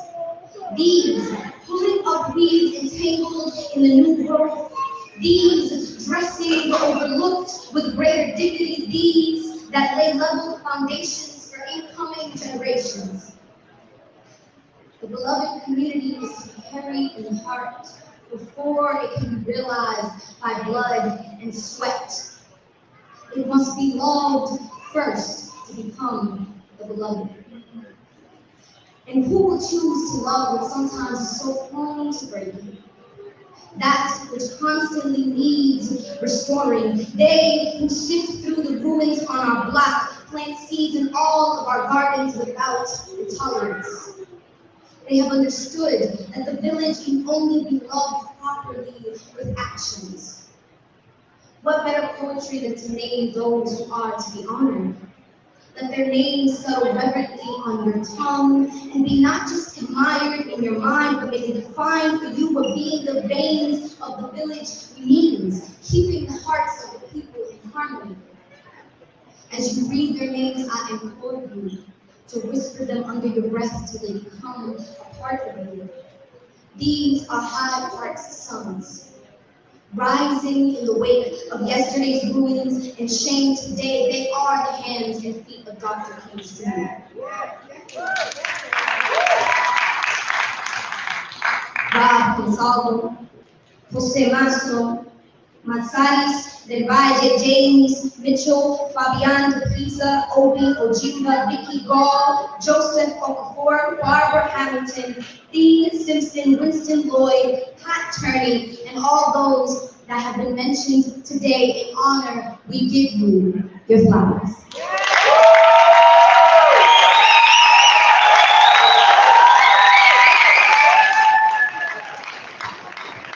All right, so I'm not next, so I just want to make sure who I hand it off to.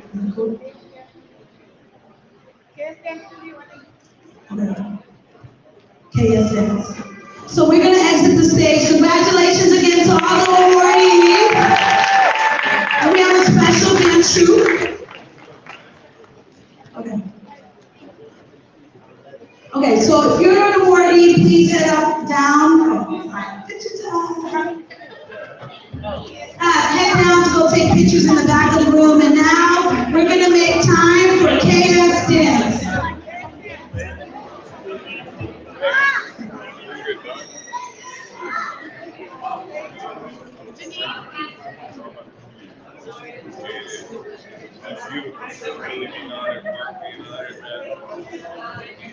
We get ready?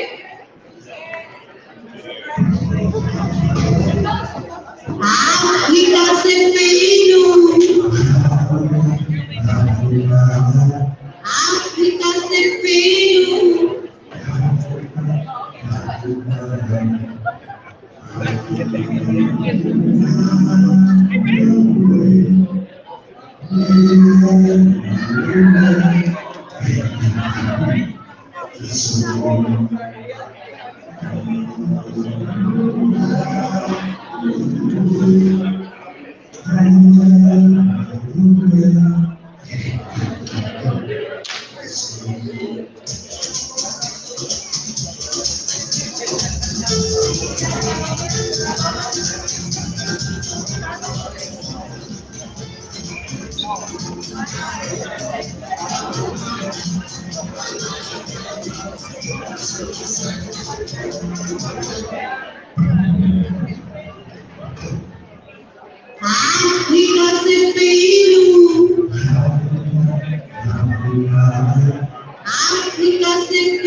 Can I get my mic? Yes, let's give it up again for KFK. I think it showcased really well about how the diaspora is really interconnected with the Caribbean and Africa and America.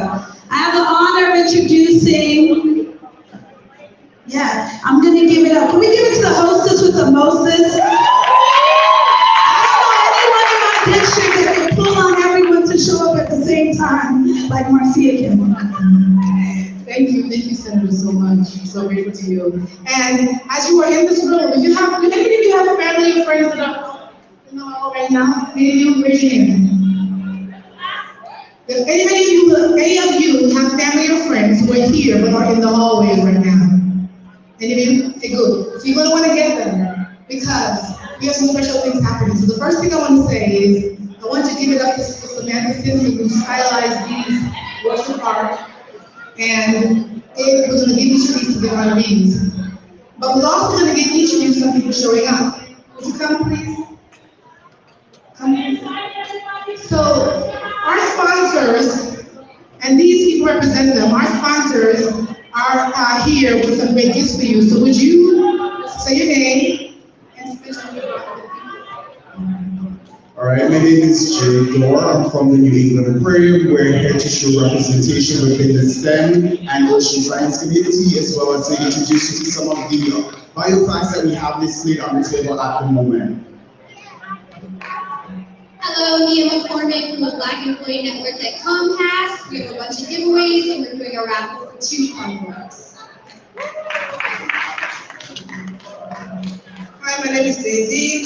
We are with World Class Trust. Our table is right here. They have goodie bags for you. So all of our sponsors have things that you can have. But what I want to tell you is, in just a few minutes, you're going to experience an amazing fashion show that the senator will introduce to each of you. But if you have family in the hallways, bring them in here to see the fashion show because it is during the fashion show we're going to raffle off or give away the raffle off. If you register, you didn't know, you're going to get access to those Chromebooks. For free, and I'm going to access to the gift certificates from the aquarium to go in. How much does it cost to go to the aquarium? Present, I think it's upwards of $36. Can you imagine $36 for free? You're going to get 2 of those for free just for being here. So tell your friends to come into the auditorium because they've got to be here to get that. So hang tight. Please thank them for me for their gifts. Please thank them for their gifts. Thank you so much. Not on the stage is TJX Corporation, who also gave some support to us. Meet Boston was here, we mentioned them as well. And Meet Vantage, one of our other sponsors, and they're all on our t-shirts. By the way, everybody wearing a red t-shirt like this is a volunteer. So give it up to Miss Valerie Peterson. Valerie, would you come and give away one more thing before we do the Chromebooks? So, would you like to know what you give away? Thank you to the sponsors. It means a lot for what you're doing and contributing to the community. And they don't have to do it, so just definitely give them up. And we are going to give give off one of our, before I introduce the fashion show, which I love to co-sign what Marcia said, if there are people in the hallway, they can come in and check out what we're about to offer. I have the honor of giving the first award. It's a gift card. I'm not going to tell you what it is, but I'm going to call the name of the person that's ever so lucky to win. So Ms. Valerie, do you have it with you? Okay. They actually want you to meet in the back. Yeah, I have the name. And you're going to come meet us in the back. Is there a Mercedes Tompkins in the building? Mercedes! I don't want to have to give your prize away. Does anyone know a Mercedes? And where is she? I'm going to give 10 seconds. Where's Mercedes at? I give it to you, yes. That's really democratic. So Mercedes, hopefully you'll get called again. I'm going to move on to the next name.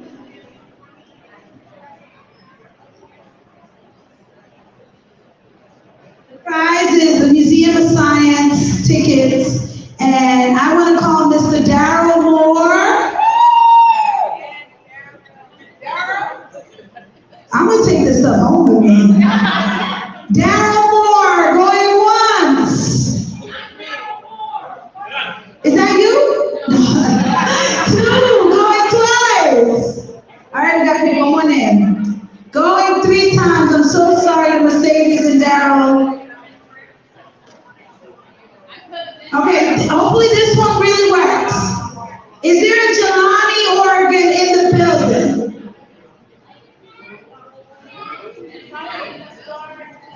Going once. Okay, going twice. Going 3 times. Next. Is there a Gail Sadler?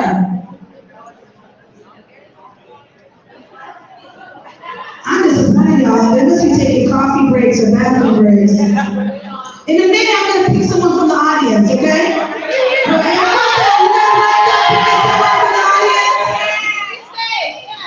I'm going to ask a trick question that's not a trick question. So in September of last year, I became the senator of this district, and I represent a certain number.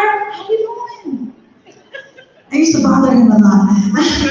But thank you for keeping our parks and stuff open space really ready to go for our community. So I represent a number of neighborhoods. Whoever can guess the number of neighborhoods that I represent that includes Hyde Park, you get these tickets to the Museum of Science. I'm the state senator, yeah. It's not 8, it's close. 7. 9! Give it up! 9 neighborhoods from the Hyde Park community all the way to the south end. What's your name? Gisela? Oh, you live in Upper Corner, which is a great community. Give it up to Gisela for winning a ticket. All right? Okay, so I have another gift to give away to an audience member because you guys have been so good at staying in the room. I'm going to ask another trick question. Okay? This community, the Second Suffolk, has had other senators. One was here for 14 years. One was here for 11 years. And if someone could name both of those former predecessors of mine, you get this coffee gift card. Senator Chang Diaz. All right, I hear someone. Senator Sonia Chang Diaz is one. Not Russo. Not Nick. Full name. Can you get a full name? Sonia Wilkerson. So give it up for both of you. And I'm going to make sure they each get one.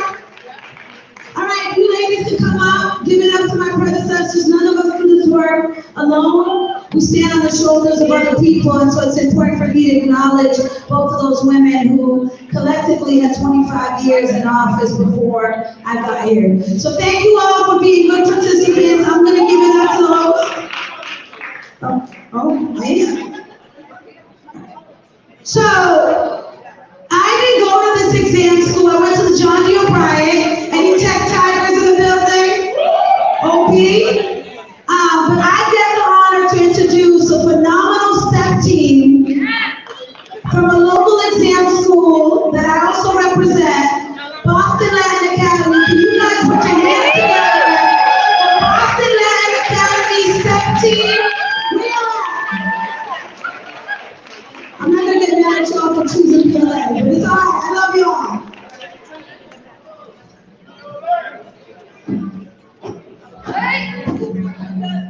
Okay, department go.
One, two. Oh, there we go.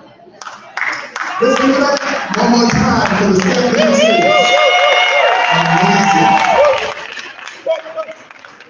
So, how y'all feeling about today? Just let me get some noise. Excellent. So we had all kinds of activities in the hallways, as you know, vendors and organizations that are sharing with the community what they do and how they do it and how they get involved. Thank you. One of the most positive things that I witnessed today was this idea of people not wanting to leave. They came and they stuck around, and that says a lot. This school back in the day, we know the history, and what this is proof positive that your past does not determine your future. That spaces can change, of course, as the people change. So we are more than honored to be here in this space, doing this particular kind of work. It's amazing. This has been an amazing day. We're going to take 3 minutes to organize and get ready for the fashion show. So, fashion shows are all about showing off. We're going to show off what we got. And there's something about that. There's a fantastic book called Stepping on the Blues. The author's name escapes me. Jackie Malone. And she talks about how, in the book, how tap dancers and dancers would wear the most expensive clothes or the most expensive looking clothes to represent not just themselves, but the communities they come from. So as they were dancing, they would be wearing a nice tuxedo or a dress that had some type of elegance to it. And what that did was it translated a message to the audience that you can look good and dance and keep it moving. There's a huge statement in that. So fashion shows for me are just another way of doing what the dancers did many, many years ago, wearing the clothing. So let's stay tuned. We'll be back in a couple of minutes with the fashion show. Thank you.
I told her you were there.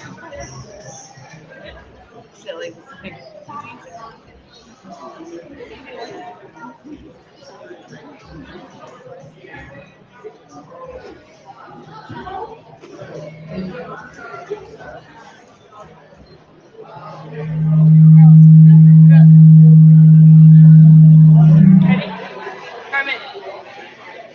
Carmen, let me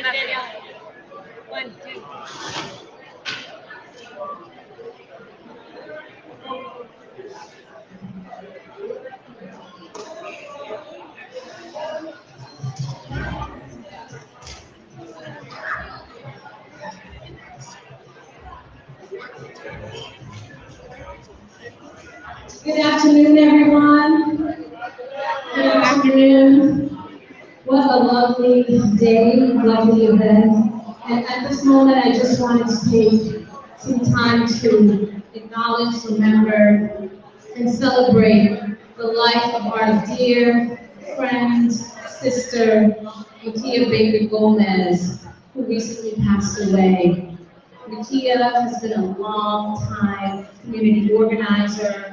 She created the blueprint that many organizers like myself still use today to organize, grassroots organizing, fundraising, you name it. She has been a staple in our community. We just want to take a moment to acknowledge her life, her long years of service to our community, her unwavering spirit, unapologetically Black. And on today, Juneteenth celebration, we'd like to acknowledge her. And for those who would like to attend her memorial services, there will be a celebration at the 12th Baptist Church, 160 Warren Street, Roxbury, Massachusetts. And that's this Wednesday coming up, June 21st, from 4 to 8 p.m. Memorial services for our late Makia Baker Gomez. And I just wanted to take a moment to also remind you all, as Makia would want you all to know, we are having our local caucus next Saturday at the Hyde Park Municipal Center. And the reason why it's important for you to know is, you too can become a delegate. This is what we do at the caucus. We elect delegates that will go to the convention for the Democratic Party. Now this year, even though it is an off year, what do we call an off year? It's not a year that the governor is running, it's not a presidential year, but it's a year that decisions are being made that we need to be a part of. These are the years when decisions are being made, we turn back years later and we're like, when did this happen? This is the time for us to be in the room at the table. This year's convention will be a party agenda convention. And once you are elected at your local caucus, when you go to the convention, you'll share those ideas, and those ideas will be voted on by the party that's there. So we want you all to come on down to the Muni, the Hyde Park Municipal Building. We're also online, so if you'd like to join by Zoom, you can come and find me somewhere in the room and I'll get you all connected. But please, please, please tap in. It's at the Muni. Doors open at 9 a.m. The program will be from 10 to 12 p.m. All right, I hope to see you all there because the only way we can fight the power is by showing up. Thank you so much.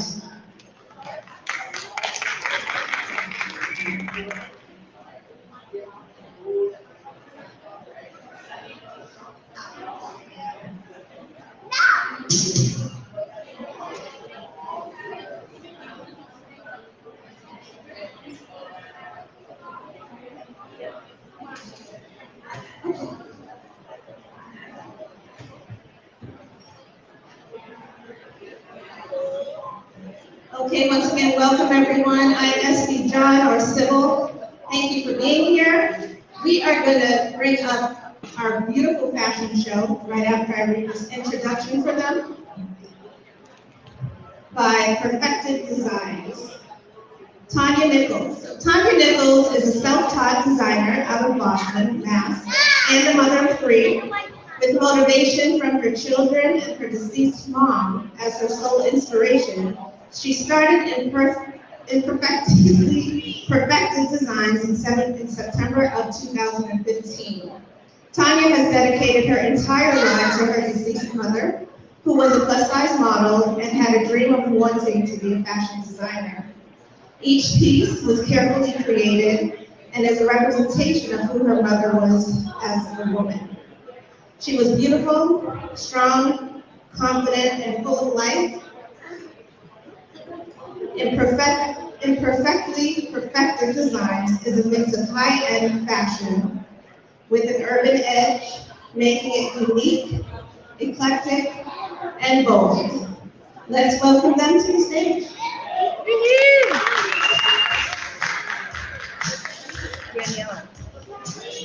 Hello, everyone. Hello. So, as she said, everything is dedicated to my mom. And any of the pieces that you see who love them are available. I don't discriminate size, shape, color. So if you see something, and you like it, and you want it in your size, we can get it done. You ready? This is Ray. She is wearing a peach and cream maxi dress with a front slit.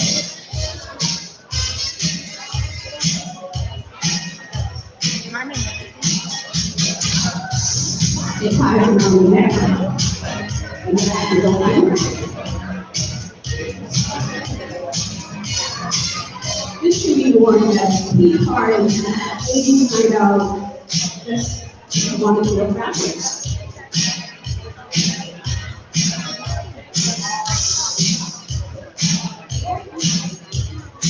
Sheree is a mother and a grandmother of two.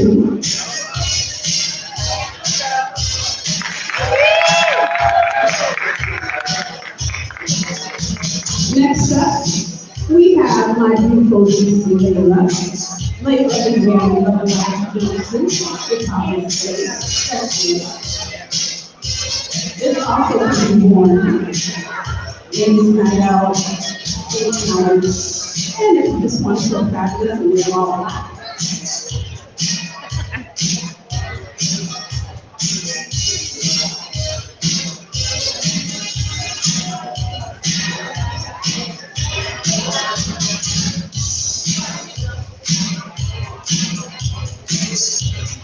Thank you, Layla.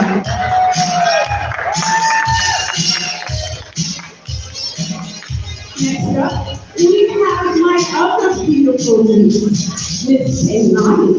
Miss Imani is wearing two-piece pantry, new color fabric, and a gold, much pretty white. Everyone loves you in the house. You can dress it up, you can dress it down. And all of you want to try it.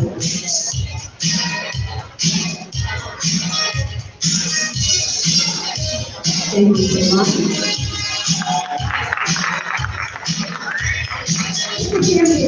Talk about Hyde family. This is my beautiful Savannah, who just graduated high school. She's wearing gold Pennsylvania. This is gold cross top.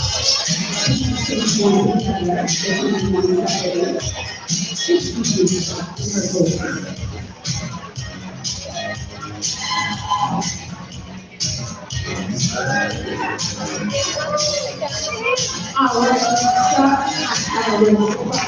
this is the first year model. So we're going to be great niece. Hi, come on, Kylie.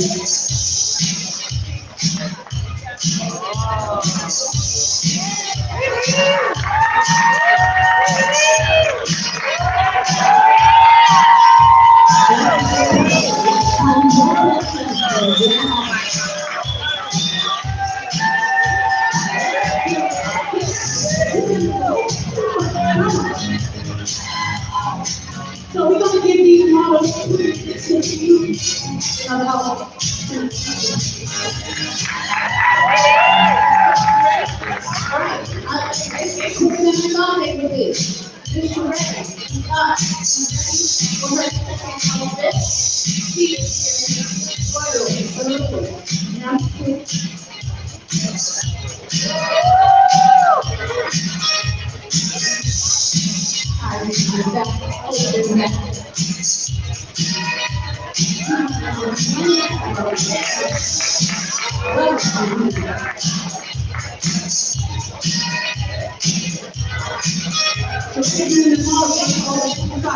She refused to quit.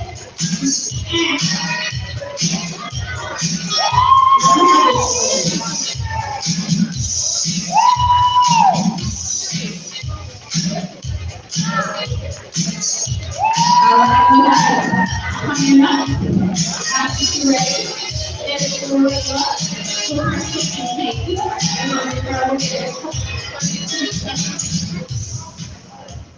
Let's go, let's go, let's go, let's go, let's go, let's go. Snow, no our needs. People who work together, respectively, to the high-waisted,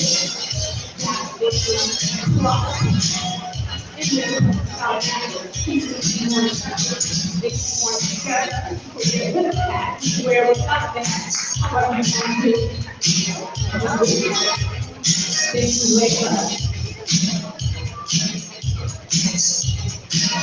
These are also high stress qualities, so all the things that you see, they are a high stress very well. Thank you, Linda.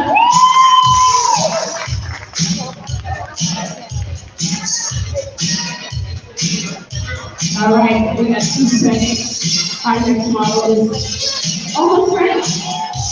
All right, let's go. She's ready. Here we go. Hey, Marty. With her outfit. Push the moves in the front and in the back. You can start to stretch. One together or separately. All the things where you can mix and match. Take the jeans that she had on and wear it with this top. Next up, we have Soraya. Like I said, all of these jeans can be mixed and matched.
Great job, everyone. Let's get up there one more time.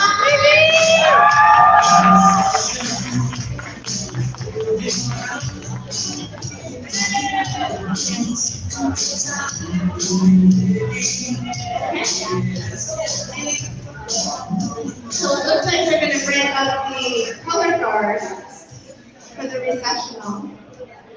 And then we're going to end it with some dancing.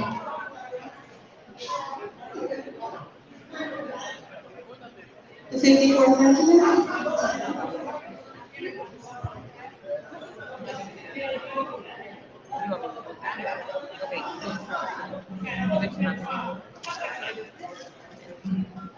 Did everyone have a good time today?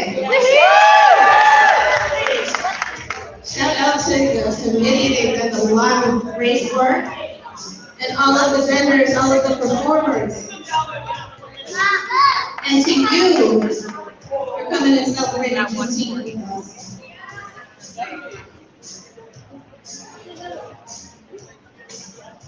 We can listen to some music while we bring up the 54th. That'd be wonderful.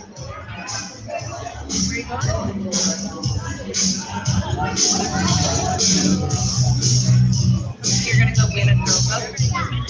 All right, I'll go with you. Here, I'll go with you. I got it.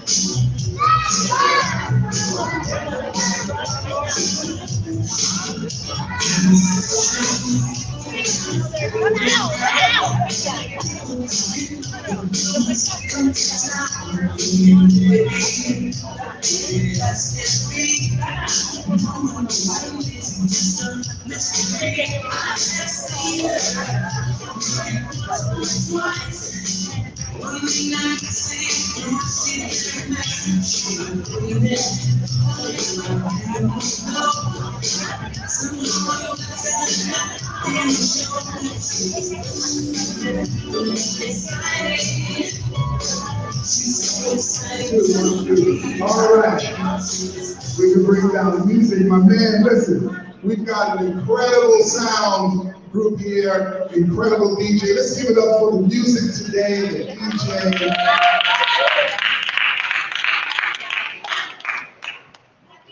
All right. So, Xfinity. That's right. Has generously said they would give away 2 Chromebooks. So I know this would be a value of about $3,000, somewhere around there, maybe more. That's right. So now the process is raffle, correct? You have all the names. I'm going to pass it over to you so that you can have the honor to do this. I'm so excited for whoever gets these laptops. Listen, y'all. A laptop can change your life. Who here confesses to that? That work that we get done at the last minute on our laptops.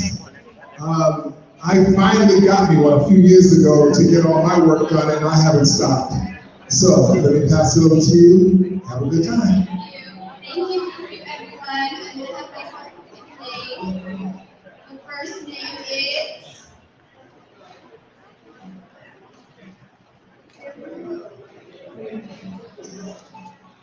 Okay, the first name is Samuel Pierre Louis.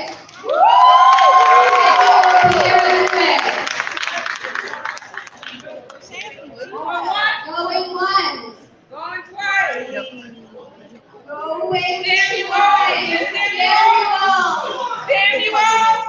Samuel did put an email, so we can't email. Congratulations. Hopefully the second one will be here. I'm more excited. All right, here we go. Mix it up.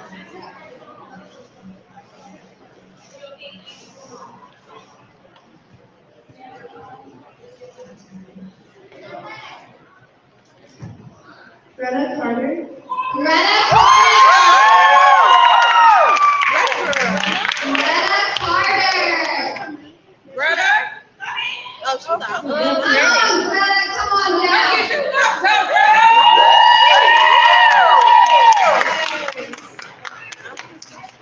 Come get your laptop.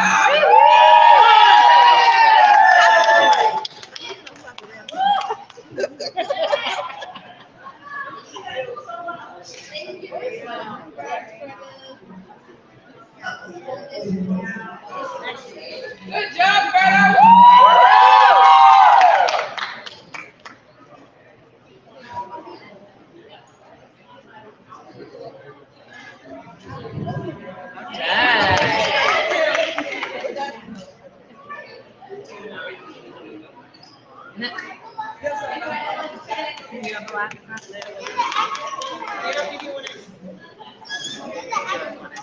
No, it's going to somebody else. All right. That's it. Thank you. Thank you. That was awesome. Congratulations.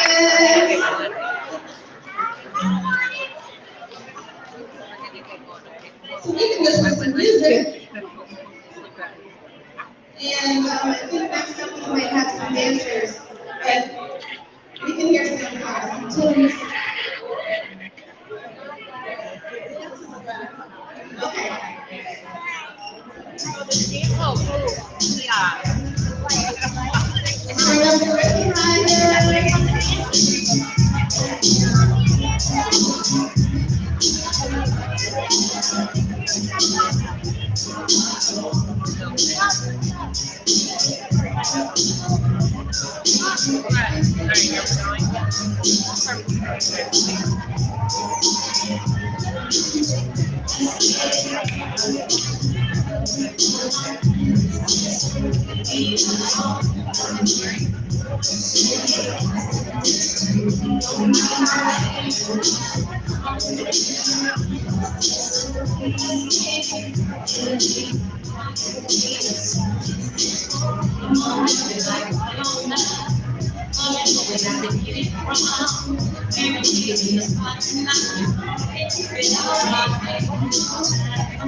I'm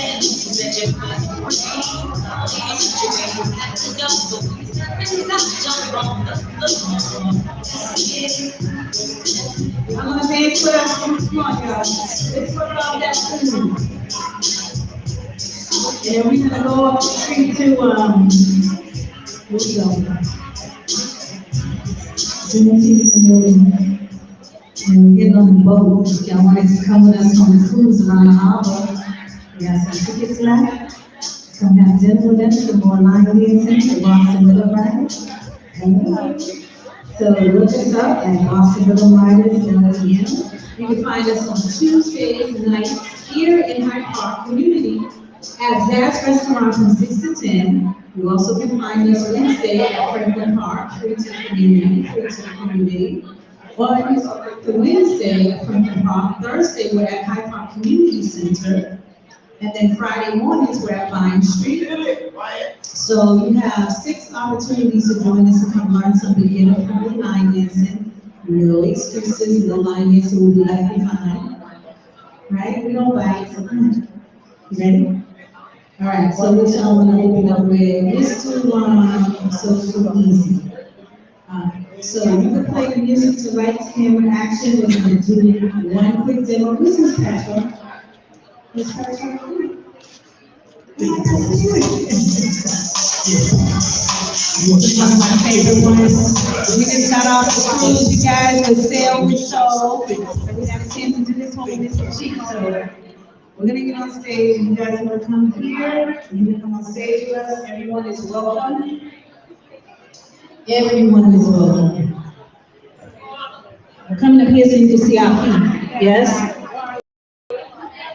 Line dancing is an interactive movement, so we like to dance with you. We have more fun when we get more participants. Come on, Miss Patrick, why is she? You on stage with us, honey? No, I know, she meant Marcia, but I'm gonna play that, yeah. Look, I left your line dance lover shirt in the car, sorry, but that's all right, you can dance. Anywhere we dancing, you dancing.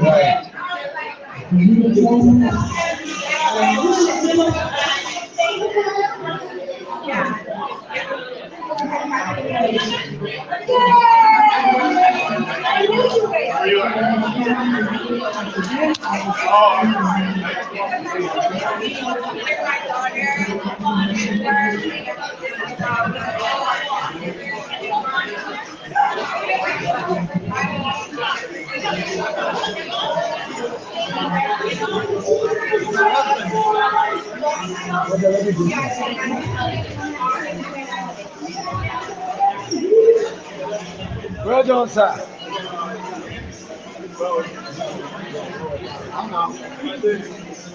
Another day in paradise. I can understand a bit in South, but you have to talk slow and Lagos, you are not the concourse of the train. No.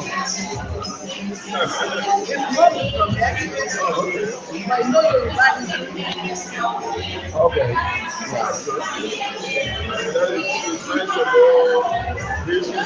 No, but I cannot learn it in Nigeria. I can never learn it in Nigeria. I was living in Nigeria. All my up to university. They don't teach you. When do they teach history in Nigeria? Well, that's what I'm saying. And that's the problem. Yes, thank you. Until I was one of the first people that when they started teaching the jazz Yoruba.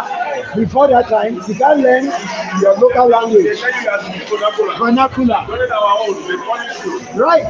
So no, but that is the same thing they did to the Native Americans here. If you know the folk came and apologized for Canada school because it's deculturalization.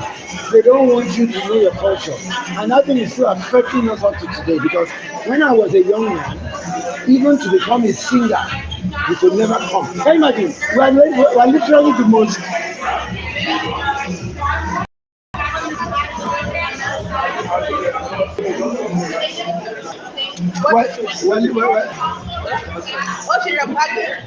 We're literally the most musical people ever, especially Yoruba people, because it's in their religion, it's in everything, music. Then you know, when I was growing up, it was until I was almost finished university that they started playing music in when it's like the bench. That was like the first person that I, in my own Fela, yes. But after him is Michael Cree, Charlie Boy, everybody they yarn in English, Alex So. But do you know Gregory, St. Gregory's School in Lagos? That's where my school, my father went to. I went to St. Gregory's for 1 year. But St. Gregory's, there are some little kids that have taken record. But also in English. It's in English. Yes, it's only until it's in English. Yeah, yes, thank you so much. So that thing, like I said, they're now this generation, at least they opened the door back then for them with the like even what's his name, African Queen is in English. You see, Two-Face video. But the truth is that now what I'm happening now is that the new generation are now coming up to learn it more. Yeah, because their parents are not telling them that they should stop. When we came to this country, okay, there was a friend, very good friend that, when he was friend to come and visit my wife, was not here working. So what happened, the wife is still here. So he said, you want to go to an last house, because it's still university. And then when they grew up, when they were all my age, they didn't their parents. One of the teachers was one of the teachers. But the whole kids, one of the children, yeah, they are very much. My son speaks, but not so, but they understand everything. Yeah, because our grandparents. So that is like, so listen, that's what my school is for. My school, I have an online campus, and the idea behind the online campus is that different cultural something people can, if you want to come and donate your time to help develop curriculum, anybody can come and say they want to learn Yoruba, and they will be there. Because let me tell you what, no matter what you do, this community will remove it. Like you may, yes, you are saying your grandchildren, fine. Their own children, is it supposed to stop there? You understand? There was one guy that came to me. And the food too. The rest, I need the recipe. How do you make a juicy? How do you make? They need it online. So one like a food. But on a Boston property, this one is different. See what I'm doing. Yes, there's Black history online, but is it tied to curriculum? Is it tied to like real standard that get the teachers involved? You know, I'm a Boston Public School partner, meaning that my organization partners with public school. They give me money, I do programming. But my programming is developed for you, the community, but you're getting funding for young people. You know, it's very sad. You see these children when some of them, you know, like they don't have this luxury. Like they have all this family, they have all this. No, I was looking for my water here. Good, smart kids. Maybe they do something stupid. They're 17 years old. Okay, fine. They have paid their debts. For the rest of their life, they will never find any business, anybody to help them. And it's this kind of education that we're talking about that they like, but no avenue to help them. So when they get 25, 26, before you know, they go back to the old. But when they are now, everybody make mistakes when you are young. But when you now see the road, then you now try. You open like, but then when you open like, you try at least once or twice, very hard. If you can catch them there, you can change that. Because right. But the problem is that when they try to move on, there's no way to move on. So when I'm trying to say, when you catch them at that very moment, when hey, I don't mess up, so let me try my best. Then you catch them there. That's why you are that way. This is the way now they are looking at that. Right. They better do something. Anyway, we will thank God. And as a second thing, I'll tell you about the dream and the God, the reason why left the dream, just wanted to be very thankful. Very thankful. Very thankful. Because that people will be against from heaven.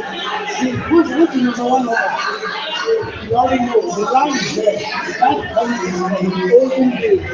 You cannot change it now. One thing is that what you are trying to avoid is saying now, in terms of what they are teaching in Yoruba. Because they are liars. Is it today? Is it today? Is it today? Yoruba people? We already know our people. Yoruba people. You know what happens is that whatever they give you, that doesn't they have to get rid of it. Because that one is no, really, no, it's development. That is their religion, right? Yeah. So if you don't have one church, you can never get anything. So, no, it's speak of the name as the Jewish people. When think about you know as somehow the transformational New Testament God. It's the result of that. That is what happens. Because you have a unique religion, they believe in one God, they live in marriage. So it's going to say, whether you live married, Allah, whatever you want to call it, it's the same one, right? So if you don't understand that, then you're fighting small battles. I'm not.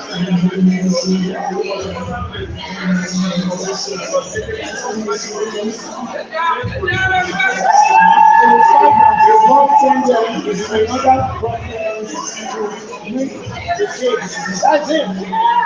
That's what happened to our person. We decided to make and they were not for it. They said, who are you? That is now going to come to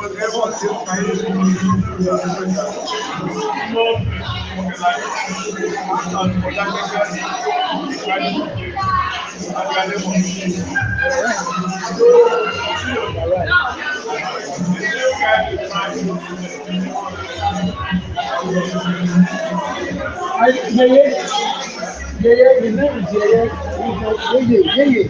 His name is originally used to do for the function. Now 409 with the land, the next.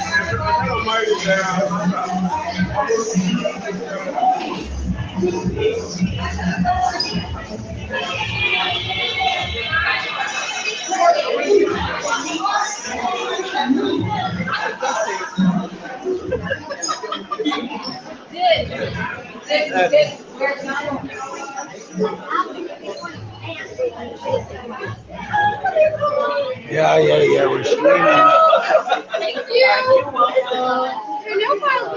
And this is the Afrimerican Academy. Streaming live on YouTube on Afrimerican TV, you know, at Juneteenth Joy. Don't mind the duct tape so it doesn't fall and break. How you doing? So this is my program. I hope you like it. You signed up to be a mentor? I did sign up, yeah. Like that's what we're talking about. Our young people need, some of our young people don't have the luck to have, you know, aunties and uncles who are doing great things, right? So we have to create that. And then, so all we need is that you have a Tory, you're a teacher? No. So we'll get you a Tory. I'm a nurse. Oh no, then you have a Tory. You do have a Tory. I do. Yeah, you got criminal record. Yeah. Yes. Yeah. That's what I'm saying. Like, once you have that, I'm trying to get, so this group has to be all Tory. Yeah. But then we don't have supports. We have a business incubator. And we have a online campus. Online campus is for people who want to help us create curriculum, and this is cultural curriculum. So like she's doing birthing. She's a bit like, you know, help, like in my culture, if you have your first child, your mother-in-law is going to come and dress them. You don't like the men don't like it. But their mother is going to come and sit with them for 1 or 2 months to make sure they teach them all these things. How do we put that into a system? Because our young ladies, their mothers didn't have it, so they definitely don't have it. You see what I'm saying? Yeah, so if this is the kind of education that we're working on, we're not just trying to do yeah, we got the real stuff too, like, I guess considered the, technical, I'm a project manager, and I do cultural diversity, equity, and inclusion, but that cultural diversity, I don't know that is about this kind of culture, because that's money. That's real money. Not saying that it's the money that we're doing it, but we're saying that it's the money of like life and health. It's like you have to have people giving birth to healthy babies. Exactly. And then grandmas need something to do. Exactly. Grandmas can be, that's the function of grandma. And if you don't put grandma, all the herbs that they know too. grandma's grandma's supposed to be teaching. See, we think in 3 generations. So when I see you, I go, if you're like my grandma, let me use my grandma. My grandma is still alive. 1926, she was born. So now I think of in 3 generations. So what's her grandma? 1875. She's giving me knowledge from 1875. That is what this life is about. They're more involved. We need, yes. But grandma's done. We're talking, now my mom is now grandma. You know how when the baby gets born, that's a cultural thing. When the baby gets born, everybody moves up a step. So if you were just Johnny before, then you become daddy. If you was mommy before, you become grandma. I like you, yeah. But we'll be in touch. We'll be in touch. So the one thing that you need to try and do is remember what they signed up for, because some are students, some are elders. So you need to, so we don't call them for the wrong thing. Okay. So if you can remember, like, oh, this person, like, that's when you say interest, that's actually what it's for. Sorry. So like they would have put online campus. And then, no. There's nothing to be more. You didn't know. So no blame. I'm just saying that. That's what it was. But so community. So when you now put it in, you know, okay, this person was a wisdom advisor. This person was a business incubator. This person, so also another bird, she's a herbalist. I got her information. You need a team. I'm telling you, like, so far you guys are certified, there's something I can point to, like, this is a certification. Because, and that is, I'm telling you, like, you've been doing the work in the community. It's all wide open, right? Nobody's doing it on that level. Right, because nobody values it. Because the people that make the decision don't come from the culture, so they don't value it. But I fucking value it. I value it. So therefore, that's what they don't know what to do with me. I'm like, they don't know what to do with me. I'm weird. Look at me.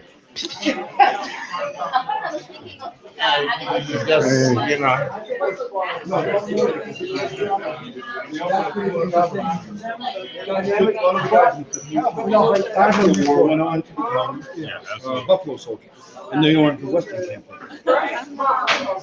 The kind of a long-legged history. I guess what you were saying about the Buffalo soldiers, I just found out recently. They were during all these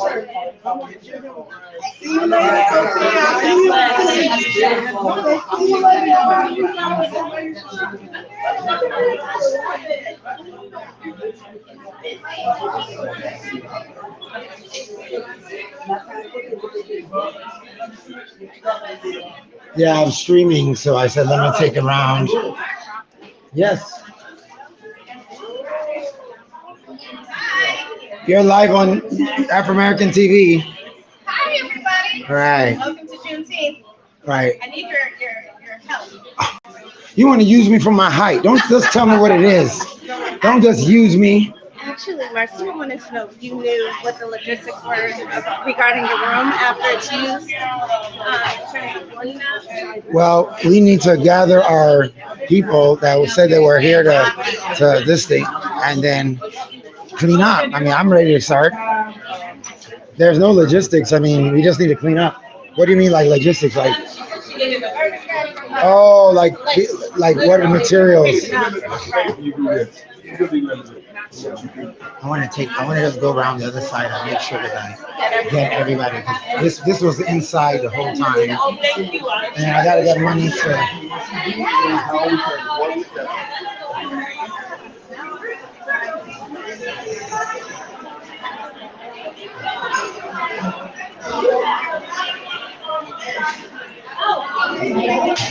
Hey, Janice.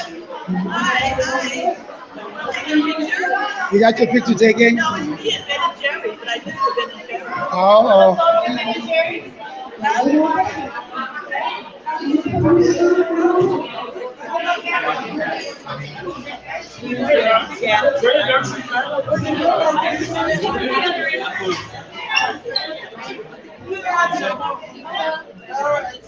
You have your video. All right. You're welcome. Yeah, I heard of it. Making sure I get everybody. Hey, you. So this is where you've been hiding out, huh? Oh yeah. Wait, okay, so Marcia's looking for people to clean up. Are you kidding? So I'm just, hey, Marcia, you see, I got him right here on tape. See, there he is, Marcia. I was just telling him about you.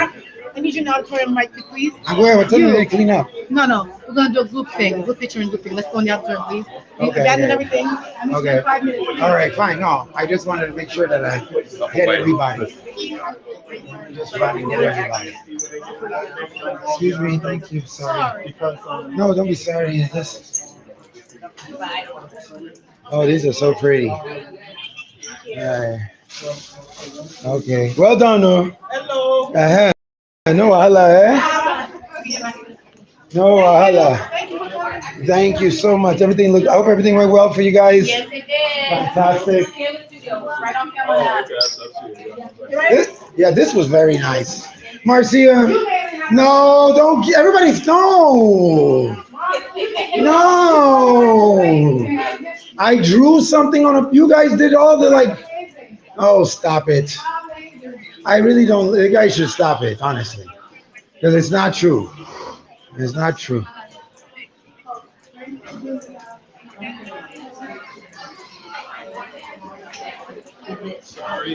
Y'all not ready for me. Are y'all ready for me? I'm coming in to paint, man. It's done.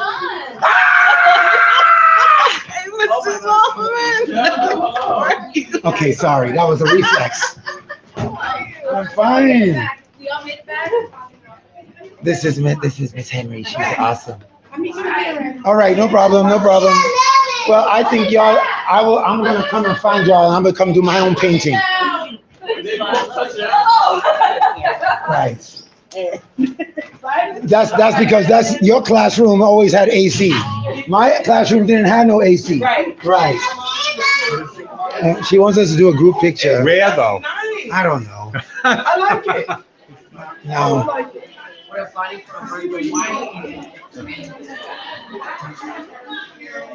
Hey, cheese. Yes. Let me see what y'all doing. So we're gonna clip it and try to get it clipped because there's a lot of raw footage for hours on end. So.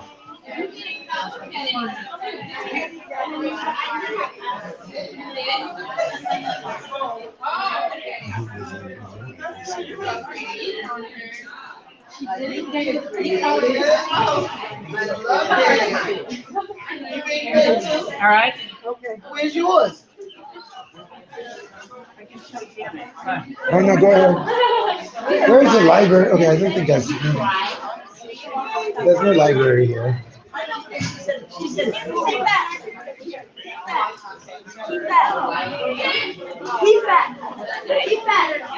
So you guys want to give it to birds? You're going to give it to birds? Don't eat it though. It's not for human beings. Okay. It's for only birds. Okay, good. It's only for birds though, okay?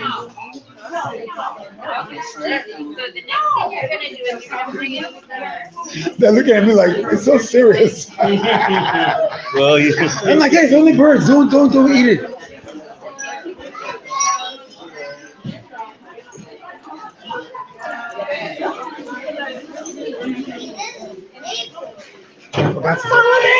Miss Henry. Hi. Is Ren in there? He's in there. Yes. He's my twin, you know. We're twins. Right. Yeah, that's my twin. Okay. Ren thinks he's gonna not get picture, but he's gonna get picture.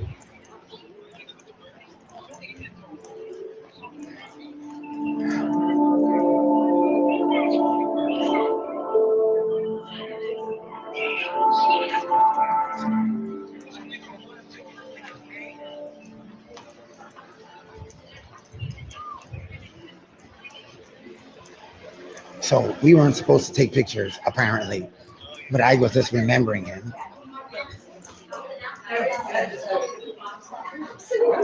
Yes, he's like right in the corner right now. Today, And the teacher's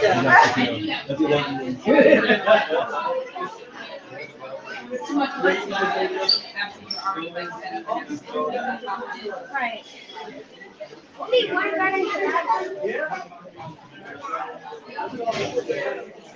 That one's about two friends.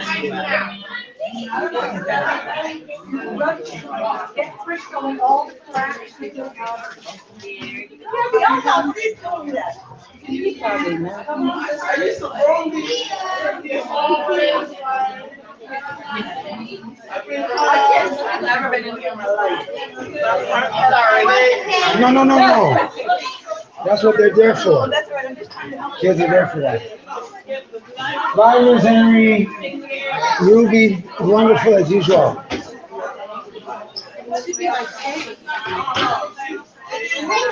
Hello. And I don't know where it's going. And Diane, like you said, evacuate. So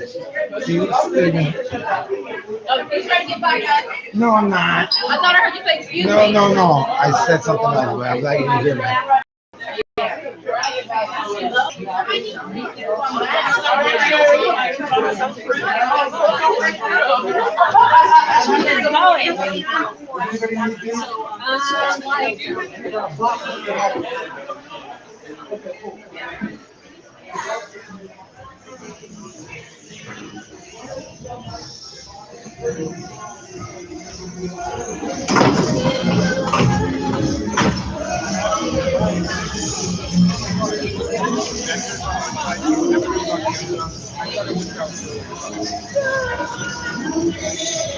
I'm gonna go set this up somewhere where we can get it.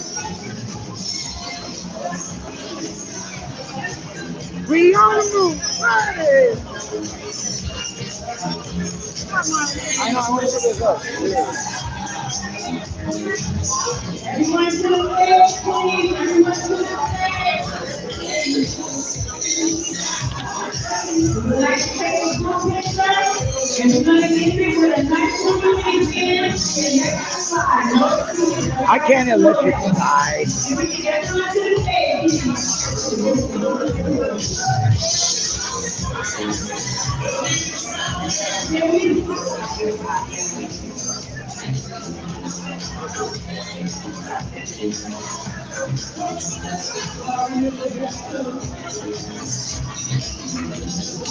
Can you get everyone to the stage, please?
Is there a Michelle Myers still in your building? A Michelle Myers.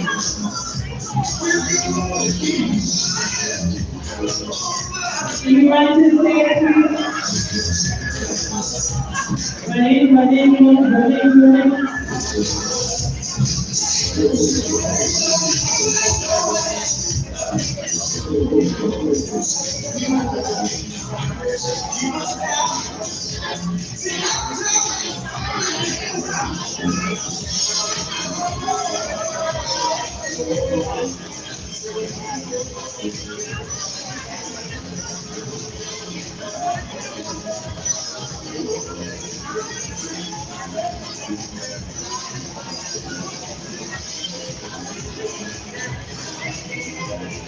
Try that again. 1, 2, 3. Juneteenth. One more time. 1, 2, 3.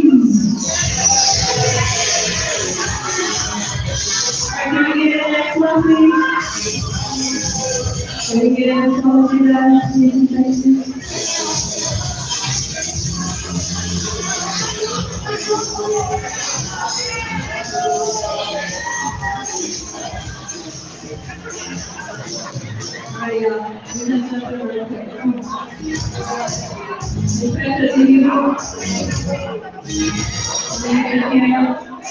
Miss Petra, do you mind doing? No? No, we gotta kick it out. We want a picture, please. Come on, y'all. Where's she going? She's like, right here. Please, let me go. So she's gonna do a picture, so you get in the picture. Miss Petra, Miss Petra, Miss Petra.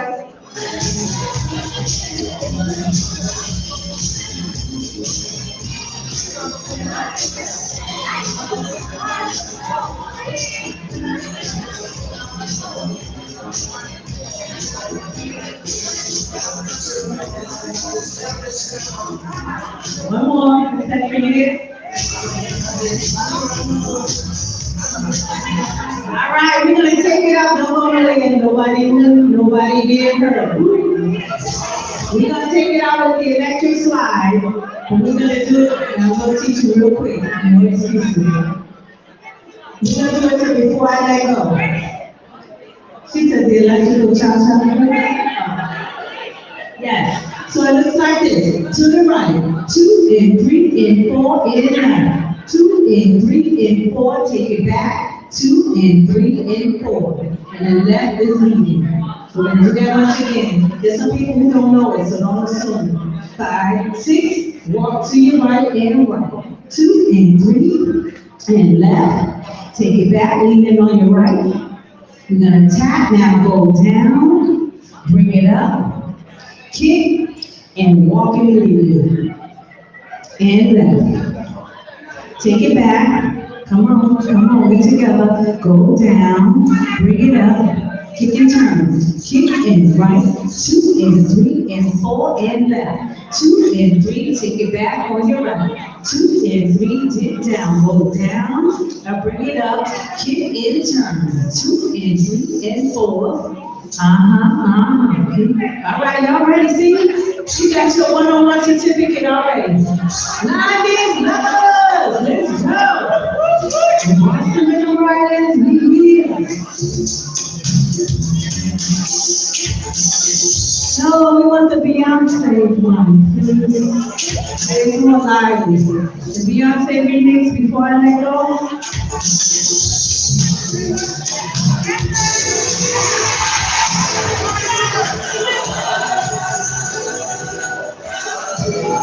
Yes, now you did it. 2 and 3. Here we go. Left side. We try that with a little bit. Hit the turn. Left side. You just have to have the open. Here we go. Dip down. To the right. Left side. Take it back. Take it down. We can. Left side. Take it back. Now we're gonna do we did. You can turn. To the right. Left side.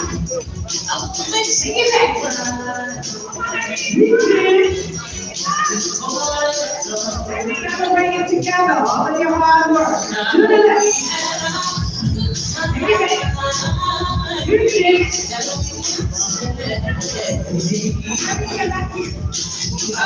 Irene.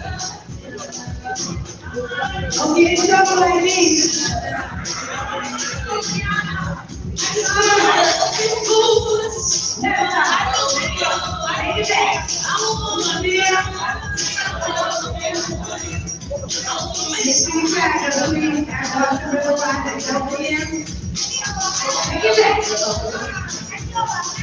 Viola, you're supposed to be up here. Come on now. Get it together. Take it back. Yes.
Sorry. Did I hit you?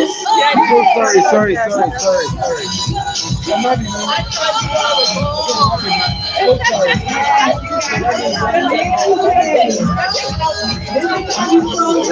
not even. Community service. Shout out. Joy in Hyde Park. Hey. Hello.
Wait a minute.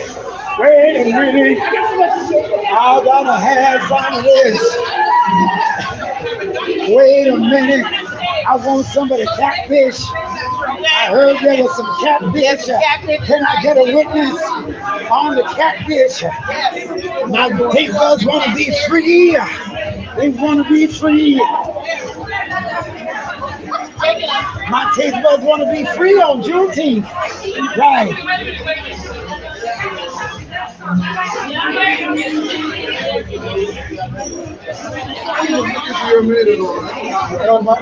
Marcia had to take a picture probably. Oh, and they got the macaroni and cheese. That's what I want. I can't. I still got fat fat is still coming. Cool. Fat fat in the bakery. Okay. Chicken and this fat. Well, I'll tell you what. We're going to take it for home. Everybody clean up. Oh, yeah. It's all gone. What's this? Waffle? Protein waffles. What you drinking? I met you. Of course. What's the difference? Sorry, I'm like, I met you somewhere. I'm like, I think it was at the,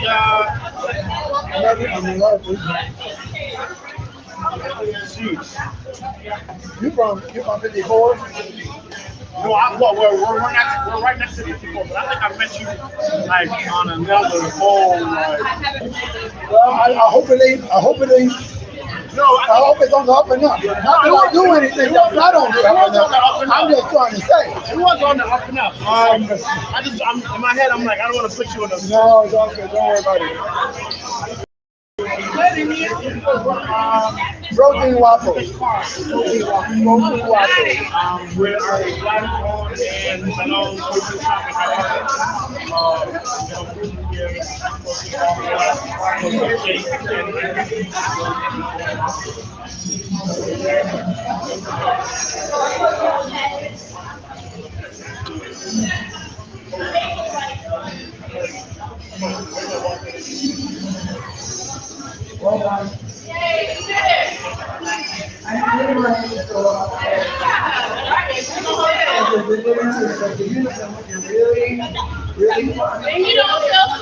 Right. It was like all day was overcast, but it wasn't raining. I was like, man, come on.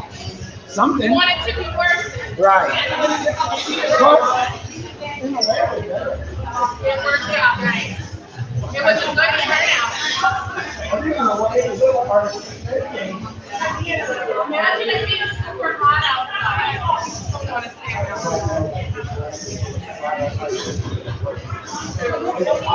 It dropped 20 degrees yesterday and today. No, we didn't want it to be hot. So this place would have been fun.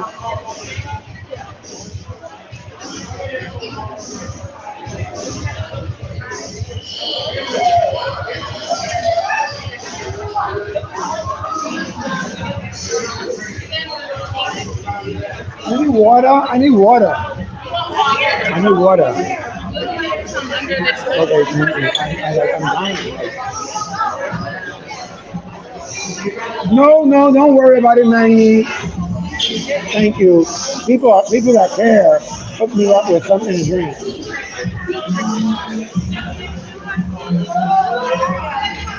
Lots of crowds here. Okay. Here's the bag. I just want I take one like this. I drink one now.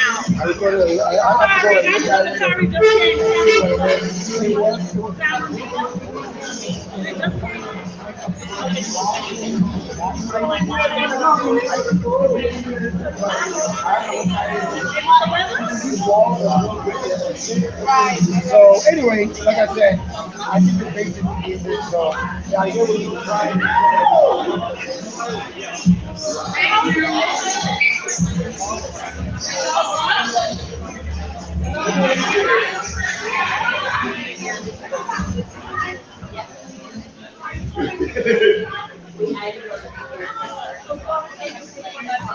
We can close it down. Like everybody's leaving. So have you eaten? Like, you don't want to eat? Okay, they got like catfish and Gary,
I'm very loyal. One thing about me, like, I see things. I know,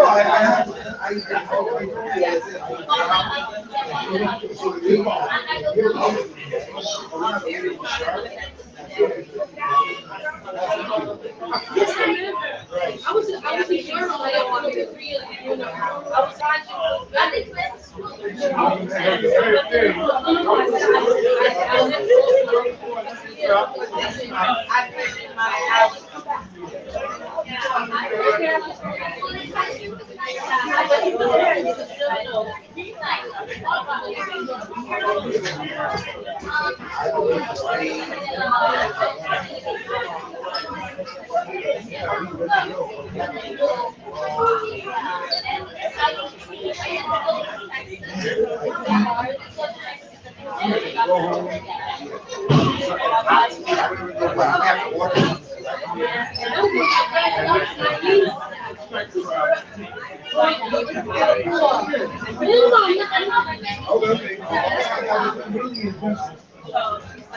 put this cover on top of it because I don't want it to rain on top of it.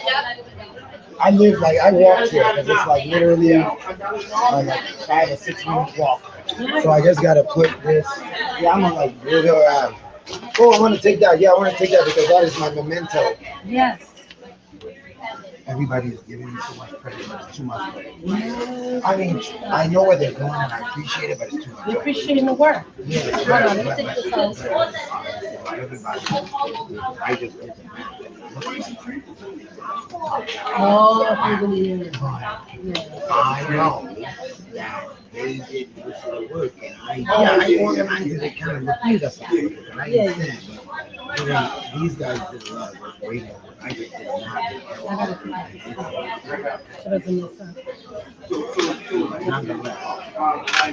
And then because of it, and I think also because it was just last minute, nobody's expecting perfection, so I think there's a lower standard a little bit, which is fine. I'm just saying that it's not.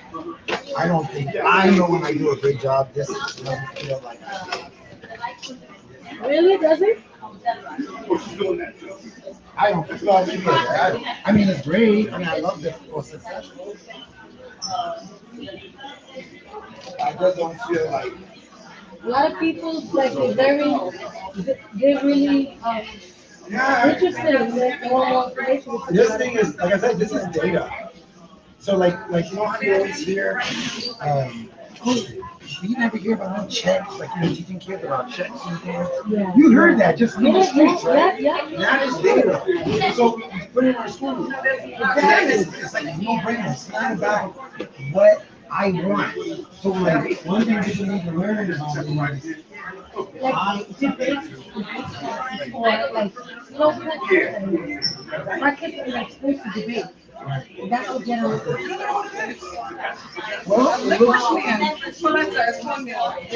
Oh, cornbread. One meal. I want a meal. Cornbread.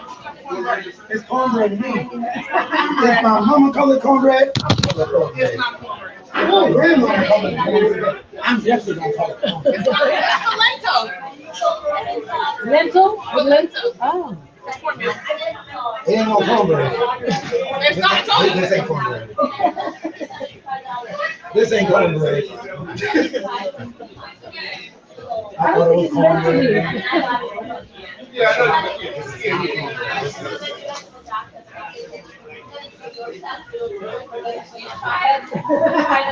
I'm gonna put this on that.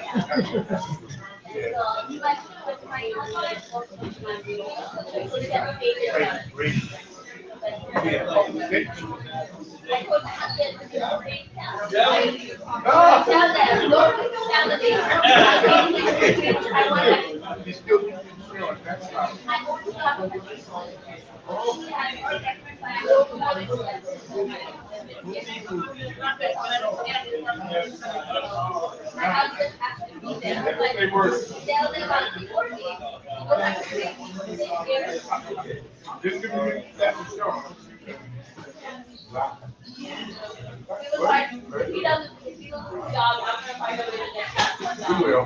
You will.